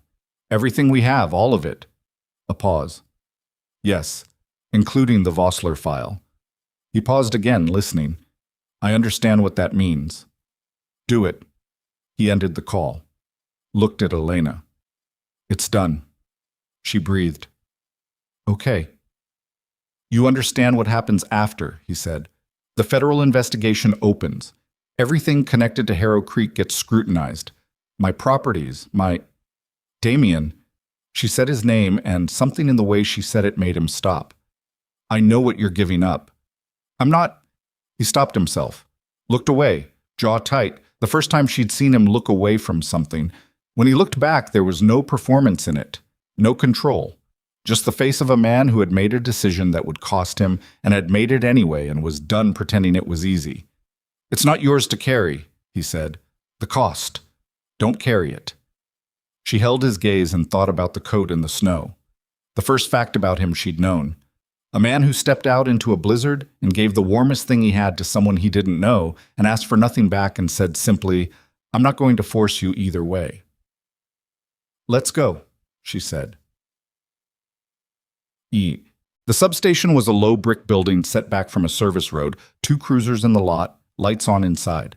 It looked exactly like what it was, a small outpost of civic authority in a flat landscape, modest and a little worn, the American flag above the entrance snapping in the wind.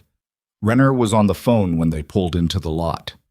She'd been on the phone continuously for the past 20 minutes, managing 4 simultaneous threads that Elena could only partially follow.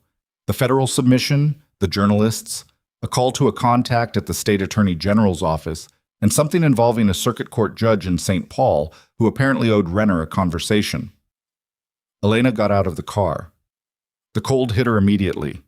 Different from last night, she thought. Same temperature, but her body was in a different relationship with it now. Not defeated by it, just in contact with it. Awake to it in the way you're awake to things when you've decided to stay present, no matter what they cost. Damien came around the front of the car and stood beside her. Not in front of her. Beside. "You don't have to come in," she said. "I know." They walked in together. The deputy at the desk was young, 26, maybe 27, with the slightly startled expression of someone who was not expecting the kind of Saturday night he was about to have. He looked at Elena, then at Damien, then back at Elena. "I'm Elena Vossler," she said. Her voice came out clean and clear in the fluorescent quiet of the substation lobby. "I've been publicly named as a suspect in a financial misconduct investigation involving Harrow Creek Elementary School District. I'm here to make a voluntary statement. My attorney is on the phone and will be on site in 40 minutes. She set her cracked screen phone on the counter with Renner's number visible. "And I need to speak with the senior officer on duty because I have information about a federal matter that can't wait." The deputy blinked, looked at Damien again. Damien said nothing. He stood with his hands loose at his sides in the expression of a man who is prepared to wait as long as necessary in exactly the position he was currently occupying. The deputy picked up his desk phone. "I'll get the sergeant." "What?" Sergeant Dale Offen was 53 years old and had been with the county for 26 years, and had the face of a man who had seen the specific ways that small-town life could go wrong and had developed a finely calibrated skepticism as a result. He came out from the back with his reading glasses pushed up on his forehead and a coffee in his hand, and he looked at Elena the way you look at something you're trying to accurately place. Then his eyes moved to Damien, and something shifted in them. Recognition, and underneath the recognition, something more complex. Not fear. Something more like recalibration. "Mr. Corvello," he said. Not hostile, careful. "Sergeant," Damien said, "you want to tell me what's going on?" "Ms. Vossler will tell you," Damien said. "I'm here as a witness to events, not a party to them." He paused. "And I'd suggest you listen closely, because what she's about to tell you involves people who have been counting on the assumption that this office wouldn't." Offen looked at Damien for a long moment, the kind of look that was doing genuine work. Then he looked at Elena. "All right, Ms. Vossler," he said. "Come on back." He don't.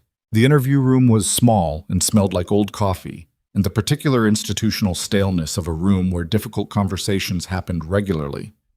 Elena sat across a laminate table from Sergeant Offen and laid it out, all of it, in order, with dates and names and the logical connections between them, the way she'd learned to present information to people who needed to understand it quickly. A classroom skill, she thought, briefly, and with a pain that was almost funny, repurposed. Offen listened without interrupting for 14 minutes. He took notes on a yellow legal pad. His pen was a generic ballpoint, and he held it correctly, which for some reason made her trust him slightly more. When she finished, he looked at his notes. Then he looked at her. "Patricia Goss," he said. "Yes?" "She's been on the school board since 11 years, Elena said. "She was chair of finance oversight until 18 months ago." "And you're saying Vincent Caro?" He stopped himself. Looked at his notes again. The name had done something to his expression that he was controlling. "You know that name," Elena said. Offen set his pen down, picked up his coffee, set it down without drinking. "I know of that name," he said carefully, "in a professional context." "Then you understand why I needed to come here tonight instead of Monday." He looked at her steadily. "If what you're describing is accurate, it's accurate," Elena said, "and the federal complaint was submitted 41 minutes ago. I have the confirmation number." Offen was quiet for a moment, the kind of quiet that was thinking, not stalling. Elena sat with it and kept her hand still on the table and breathed. Then Offen picked up his pen. I'm going to need you to start from the beginning, he said. Slower this time, every detail. Elena nodded. Okay. She started from the beginning. 40 minutes later, Renner arrived, coat over her arm, briefcase in hand, reading glasses already on, and she walked into the substation with the air of a woman who had spent 4 decades walking into difficult rooms and had made peace with the fact that the rooms didn't get easier, only her relationship with difficulty did. She conferred with Offen in the hallway for 6 minutes. Elena watched through the interview room window, couldn't hear, didn't need to. She could read it in the posture, in Offen's nod, in the moment when he went back to his desk and made a call that was clearly not local, not county, not the call of a man managing a routine Saturday incident. Renner came in and sat down beside Elena. The federal contact received the submission, she said. They're opening a preliminary inquiry tonight, not Monday. The Caro name accelerated the timeline considerably. She paused. Apparently it's a name they've been waiting for an evidentiary basis to pursue for some time. Elena felt something release in her chest. Not everything, not yet, but something structural. And Goss, she said. Offen is making calls, Renner said. He's careful, but he's not compromised. I've dealt with him before. She opened her briefcase and took out a document. There's something else. While you were in with Offen, Isa found something in the original LLC formation documents. A 5th name, below Goss, below Vale, below all of them. She slid the document across the table. Someone who's been the financial anchor of this entire structure from the beginning. Someone whose name never appeared in any public record because they built the whole thing specifically to stay invisible. Elena looked at the document, at the name at the bottom, a name she'd never heard before, a name that meant nothing to her. And then Renner said, he's Vincent Caro's accountant, has been for 19 years. And according to a source Damien reached an hour ago, he's also the person who originally approached Caleb Mercer 3 years ago, before you were even living in Harrow Creek, and proposed the entire scheme. 3 years ago. The whole thing was 3 years old. She'd been chosen 18 months in when they needed a face, but the architecture had been standing for 3 years, waiting for the right moment, the right person, the right combination of credibility and vulnerability. Elena looked at the name on the document and felt the last piece of her original understanding of her life in Harrow Creek dissolve completely. Not painfully exactly. More like the way a fever breaks. Sudden, cold, clarifying. Outside the interview room, through the window, she could see Damien standing in the substation lobby. He was on his phone. He hadn't sat down the entire time she'd been in here. He was standing exactly where he'd been standing when Offen had taken her back. Same posture, same position, the posture of a man who had said, I'm here as a witness, and had meant something by it that went beyond the legal definition. She watched him and thought about debts, about the ones you inherit and the ones you choose, about the difference between standing beside someone because you owe their father a life and standing beside someone because the alternative, walking away, leaving them in the snow, is something you've looked at directly and decided you cannot do. Her phone was on the table. It buzzed. Unknown number. She looked at Renner. Renner nodded. She picked up. Ms. Vossler. A man's voice. Older. The smoothness was still there, but underneath it now was something different. A tightness. The sound of a man whose careful plan had just developed a significant problem and who had decided to handle it personally. This is Vincent Caro. I think it's time we spoke directly. Elena's grip on the phone was steady. Her heart was not. I'm in a county sheriff's substation, she said, with my attorney, and a federal inquiry opened 43 minutes ago. She paused. I'm not sure this is the conversation you want to be having right now, Mr. Caro. A silence, long enough to mean something. You're a very determined young woman, he said. I'm a third-grade teacher, she said. You should have left me in the snow. Another silence, and in it she heard something she hadn't expected. Not anger, not threat, but the specific sound of a man doing the arithmetic on a situation that had moved past his ability to control it. The sound of someone who had spent decades making problems disappear and was now facing one that had decided to stay visible, no matter the cost. What do you want? Caro said. The question landed flat and practical, stripped of everything.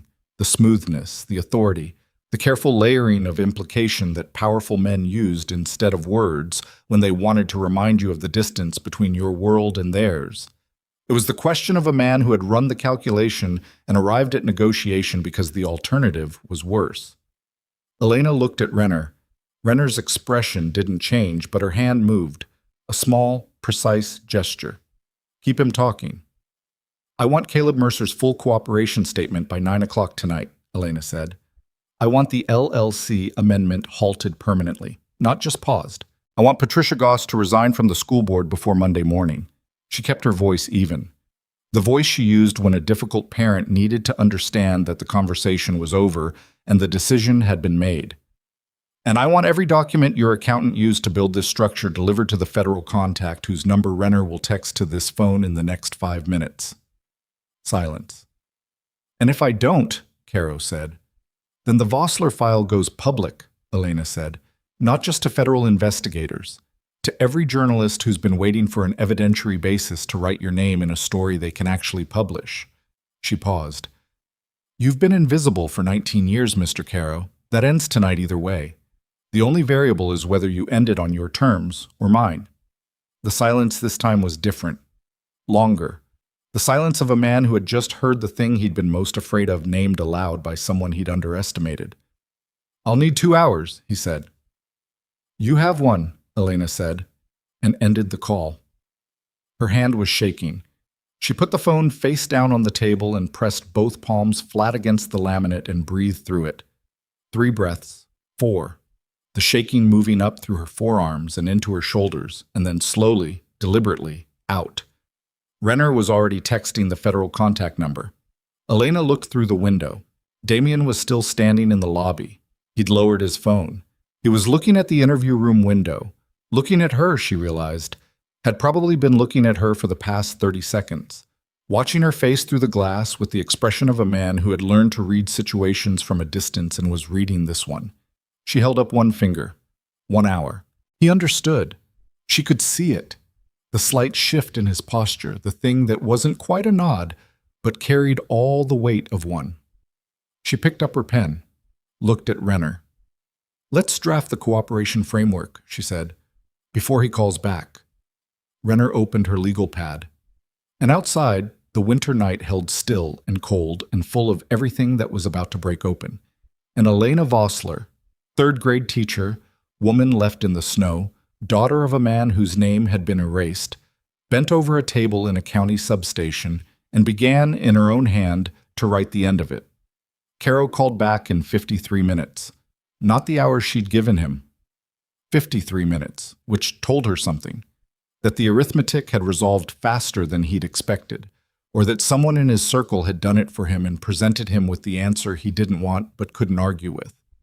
The cooperation framework she and Renner had drafted sat on the table between them, 12 pages, Renner's handwriting in the margins annotating every clause with the particular precision of a woman who had spent 40 years making sure that what agreements said and what they meant were the same thing. Elena picked up on the second ring. The documents will be delivered to your federal contact by midnight, Caro said. His voice was different now. The smoothness was still there. It was structural, built into him over decades, not something that disappeared under pressure. But the authority underneath it had changed quality. It was the authority of a man managing a loss rather than directing an outcome. Mercer's cooperation statement is being prepared. His attorney is with him now. Goss, Elena said. A pause. Her resignation will be submitted to the board chair tonight. Medical reasons. Another pause. The LLC amendment will not be refiled. Renner was watching Elena's face. Elena kept it neutral, the way she'd learned to keep her face neutral in front of 23 8-year-olds when something happened that she needed to process privately before she could address it publicly. I'll need written confirmation of each item before midnight, she said, sent to Renner's office directly. Understood. A beat. Ms. Vossler. He said her name differently than he had at the start of the call. Less like a designation, more like an acknowledgement. Your father was a careful man. He made sure certain things were documented in ways that couldn't be erased. The faintest pause. I respected that, even when it was inconvenient. Elena said nothing. "I want you to know," Caro continued, and there was something in his voice that she couldn't fully categorize. Not remorse, not exactly, but something in the neighborhood of it, something a man like this could afford now that the game was over. That what happened to your father, the operation, the contractors, that wasn't sanctioned by me. Victor Corvello and I had differences, but I didn't order that. "No," Elena said. "You just knew who did and never said anything." The silence that followed was the answer. "Midnight," she said. "The documents." And she ended the call. She set the phone down, looked at Renner. Renner looked back at her with the expression of a woman who had witnessed a great many things and had learned not to assign them more weight in the moment than they could bear. "He'll hold to it," Renner said, "not because he's honorable. Because the alternative is a federal conspiracy charge with no statute of limitations and a file with his name adjacent to a 2001 assassination attempt." She closed her legal pad. "Men like Caro understand cost. You made the cost clear." Elena nodded. Her hands were still on the table. She looked at them. The gauze, pink-stained at the center, starting to peel at one edge. She'd been wearing it for almost 24 hours. It felt like significantly longer than that. "I need some air," she said. Outside, the cold was clean and absolute. She stood on the substation steps and looked up at a sky that had cleared while they were inside. The clouds from last night's storm finally moved on, and what was left was that particular Minnesota winter darkness that was somehow more vast than darkness elsewhere. The stars very bright and very far away, and the snow on the ground catching their light and throwing it back up so that the world seemed lit from two directions at once. Damien came out behind her. She heard the door and knew it was him without turning around. She'd learned the particular quality of his footsteps in the past 24 hours the way you learn the sound of someone you've been in a crisis with, the body memorizing what the mind hasn't formally registered. He stood beside her on the steps, close enough that she could feel the warmth of him against the cold, not touching, just present. "He'll hold to the agreement," she said. "I know." A pause. "Offen is filing the county-level arrest tonight. Harmer fell. Goss will be picked up Monday when she tries to leave town." Renner suggested letting her think the resignation bought her time. His breath misted in the cold air. "Vale is a federal matter now. The 37-second call to Graywall is logged, and the contractor she contacted has been detained for questioning." "Caleb," Elena said. A longer pause. "His cooperation statement is going to be comprehensive. His attorney advised him that partial cooperation in a federal matter of this scale is effectively the same as no cooperation." He paused. "He's going to say everything." Elena looked at the stars. Thought about a coffee line at a convention center in St. Paul. A joke about pastries. Herself laughing, unsuspecting, her whole body turned toward something she thought was luck. "How long did he know about my father?" she said. "We don't know yet. But someone told him. Someone in Caro's circle flagged me specifically because of who my father was." She worked it through, not for the first time, but now with all the pieces present. "They knew my father had documented the 2001 operation. They knew the documentation existed somewhere, but they didn't know where, so they put someone close to me to watch for it, to see if I'd ever surface it." She paused.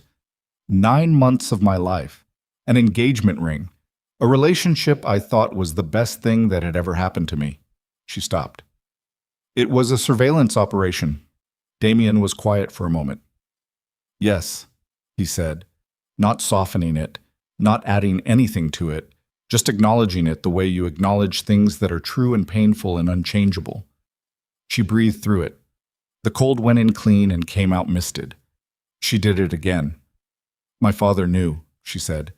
"He had to have known they were still looking for the documentation. That's why he never told me about the operation. He was protecting me from being useful to them."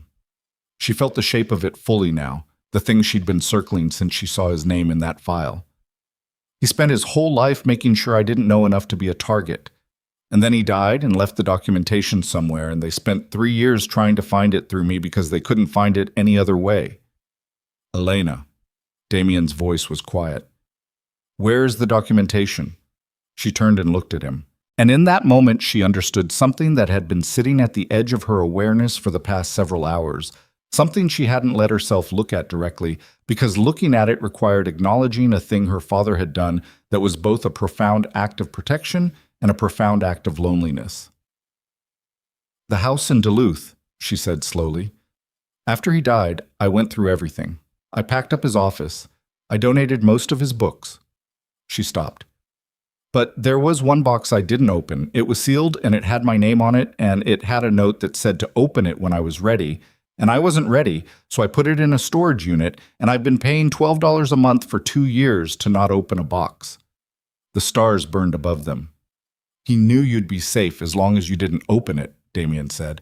"He knew I'd be safe as long as I didn't know what was in it." She closed her eyes for a moment. Her father at the kitchen table in the dream, his hand over hers, not stopping her, just there. "He was waiting for me to be ready. He just didn't know that ready was going to look like this." Damien said nothing. Let her have the moment. After a while, she opened her eyes. "I need to go to Duluth," she said. "I know." "Not tonight." "No," he agreed. "Not tonight." They stood in the cold a while longer, and the stars moved their imperceptible fraction across the sky, and somewhere inside the substation, Renner was closing her legal pad, and Sergeant Offen was making calls that would keep him up until morning, and the process that Elena had set in motion 53 minutes ago was already moving through its channels with the irreversible momentum of something whose time had finally come. The box was exactly where she'd left it. Unit 14C at Meridian Storage in Duluth, a 10 by 10 concrete room smelling of dust and cold and the particular staleness of things that had been waiting. She'd driven up 4 days after the substation, after the initial federal interviews, after the first round of arrests, after a Tuesday morning when she'd woken up in Damien's guest room and looked at the ceiling and thought, now. She drove alone, which felt important. Damien had offered to come without making it a question, and she told him this was something she needed to do by herself, and he'd understood that without requiring her to explain it further, which she was coming to understand was one of the most significant things about him. The box was cardboard, banker style, her name written on the top in her father's handwriting. Adrian Vossler's handwriting had been deliberate and slightly old-fashioned, the letters fully formed, no shortcuts. She'd forgotten that. Seeing it hit her differently than she'd expected. Not grief exactly, more like the shock of a presence in a room you thought was empty. She sat on the concrete floor in her coat and opened it. Inside, a sealed envelope with her name. Beneath it, a second sealed envelope marked Federal Operations, Restricted. Beneath that, a thick accordion file bound with rubber bands that had dried and cracked with age. And at the very bottom, a photograph she'd never seen. Her father in his 30s, younger than she could remember him being, standing with another man outside what looked like a government building, both of them squinting into summer sun, her father's hand on the other man's shoulder in the easy way of people who have been through something together and survived. The other man was Victor Corvello. She held the photograph for a long time. Then she opened her father's envelope, his handwriting. 3 pages, dense and careful. He told her everything. Not all of it. Some of it was in the operational file, documented with the precision of a federal officer who understood that memory was insufficient and evidence was what mattered. But what he told her, in his own words, in the voice she recognized from childhood dinners and long drives, and the particular way he'd said her name when she'd done something he was proud of, was the shape of a life. 9 years undercover. The operation in 2001. Victor Corvello, who had been a complicated man. Not good, he wrote. I want to be honest with you, he was not a good man by most measurements, but in those 48 hours he was a man who wanted to live, and that's enough. That's what I had to work with. The contractors. The choice he'd made that wasn't in his mission parameters. And then, I'm leaving this where you'll find it when you're ready, because I've spent 20 years making sure you didn't have to carry it. And I've realized that making sure someone doesn't have to carry something is different from making sure they never know it existed. You deserve to know it existed. You deserve to know who I was. I'm sorry I couldn't tell you while I was there to answer the questions, but I think when you read this, you'll understand why I couldn't, and I think you'll forgive me. And I hope, you'll see that everything I kept from you was kept out of love, which is insufficient, I know, but it was what I had. She sat on the concrete floor of Unit 14C for a long time. She didn't cry. She'd thought she would, had been braced for it, but what happened instead was something quieter, a settling, a long, slow exhale of something she'd been holding without knowing she'd been holding it, the breath of a woman who had just been handed the missing piece of herself and found that it fit. She put the photograph in her coat pocket. She called Renner and told her about the federal operations file. Then she drove back to Harrow Creek. The federal investigation moved with the particular speed of a bureaucratic process that had been waiting for exactly this evidentiary basis. Faster than Elena had expected, slower than she wanted, which Renner told her was the definition of how these things always went. Caro's midnight document delivery had been comprehensive, as promised. The documentation of 19 years of financial architecture laid out with the compulsive completeness of a man who had kept meticulous records. Because meticulous records were how he'd stayed invisible, and who now, in an act of profound irony, used those same records to negotiate a plea arrangement that kept him out of federal prison by the margin of his cooperation value. He was not punished the way Elena had wanted him to be punished. She'd spent enough time with Renner and the federal contact, a precise, tired woman named Agent Foss who drank bad coffee and asked excellent questions, to understand that this was the nature of the process. The people who built the structures served less time than the people they used to staff them, because the people who built the structures had more to offer. It wasn't justice in the clean sense. It was something messier and more functional, and it left a residue of unresolved anger that Elena was going to have to find somewhere to put. Harmer pled guilty to financial fraud and conspiracy. Fell pled guilty to the same.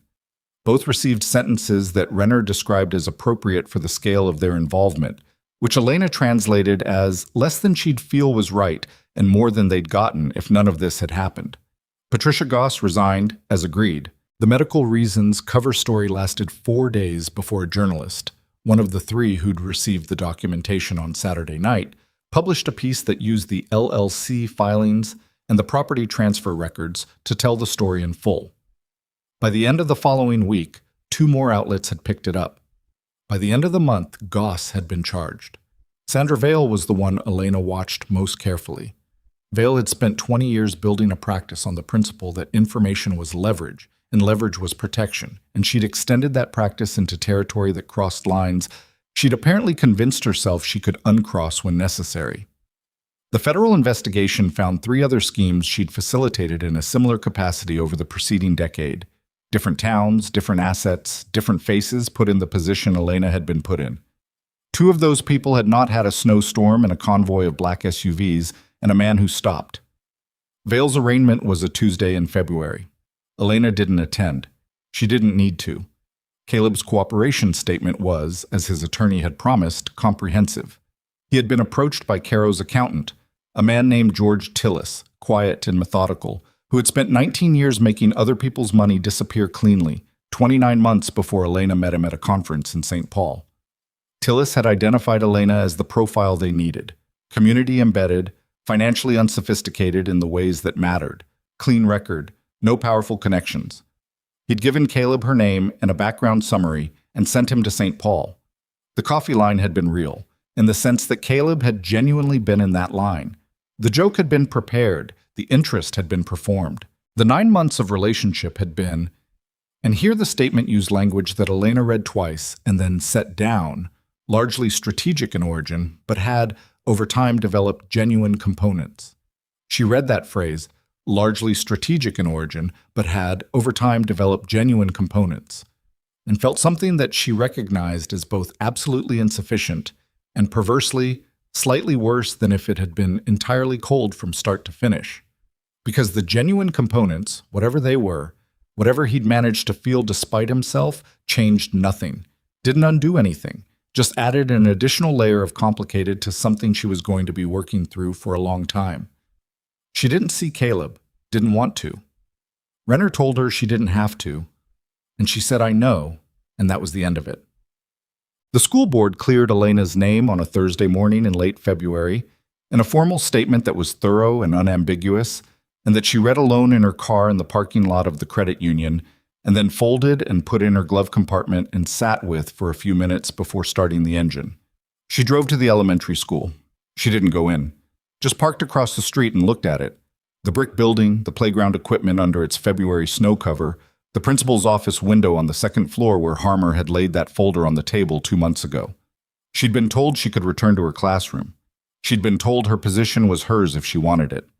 She'd been told by 3 separate parents who'd tracked down her cell number that the class had been going through substitute teachers at a rate that confirmed what she'd always privately suspected, which was that 3rd grade was genuinely difficult, and most people didn't understand that until they were in the room.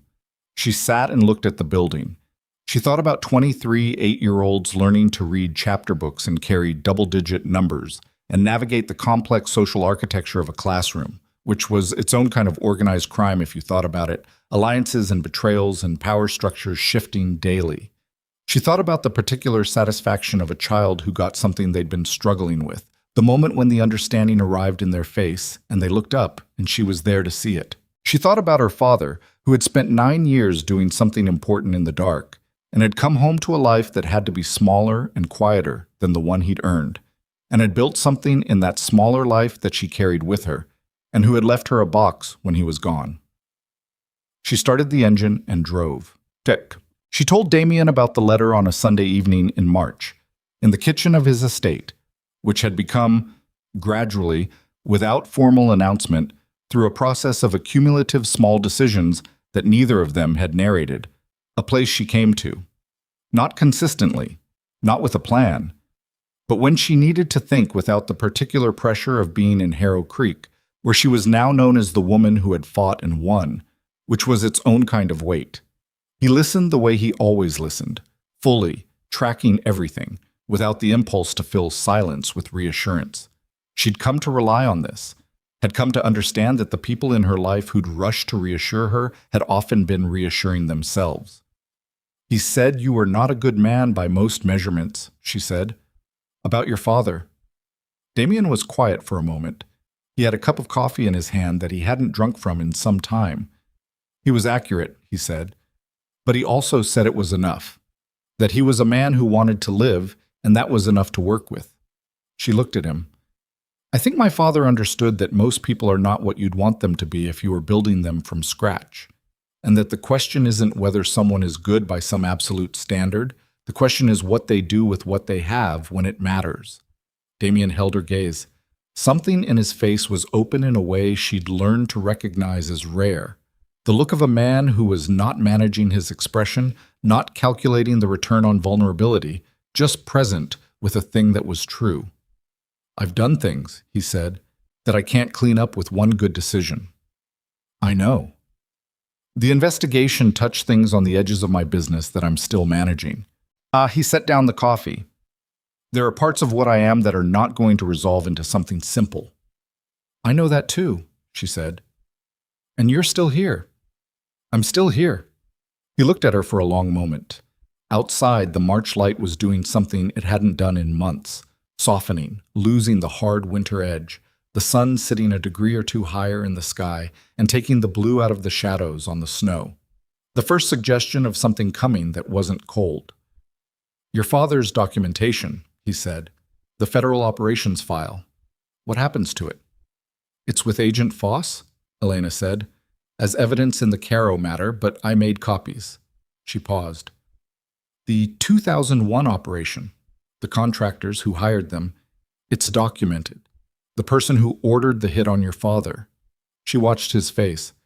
You'll have access to it when the federal matter closes. He said nothing for a moment. Something moved through him that she could see but couldn't fully read. Old and complicated, the feeling of a man receiving something he'd stopped expecting and didn't quite know what to do with yet. Thank you, he said. It came out rough, the way things come out when they're genuine. She nodded. Dick. The foundation was her idea. The name came later. She'd been thinking about it since February, turning it in the back of her mind the way you turn an idea that isn't ready yet, giving it time to find its shape. By March, it had a shape. An educational foundation to fund programs in under-resourced districts, with particular focus on the kind of financial oversight and transparency that made the Harrow Creek scheme possible.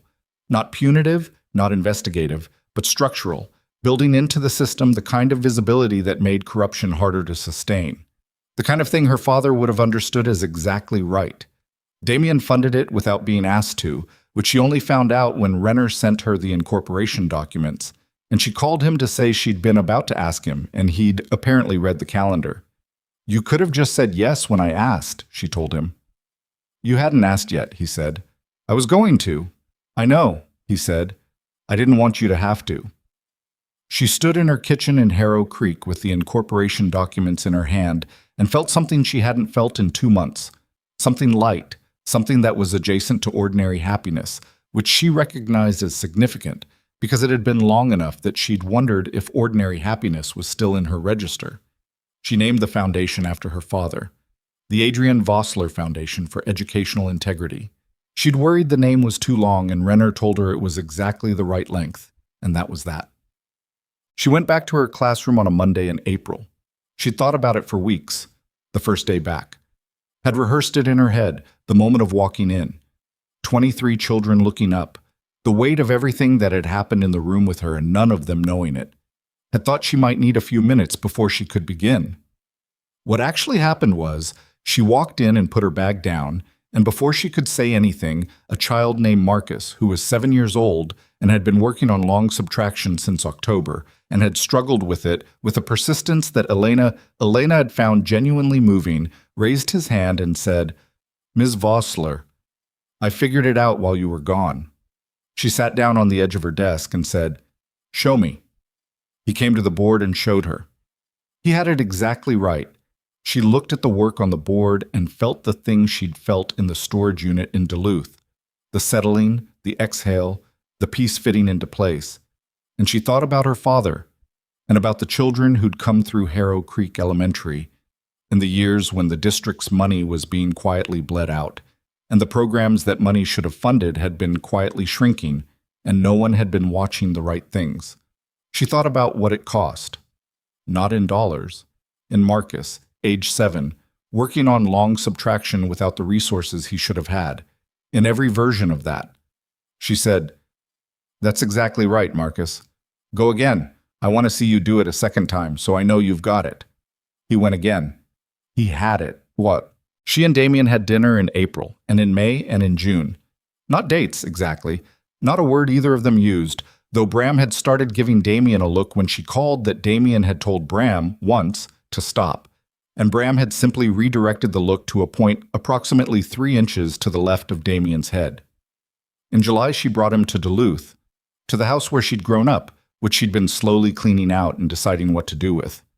They stood in her father's study, empty now of most things, the bookshelves cleared, the desk still there because she hadn't decided yet, and she showed him the photograph she carried.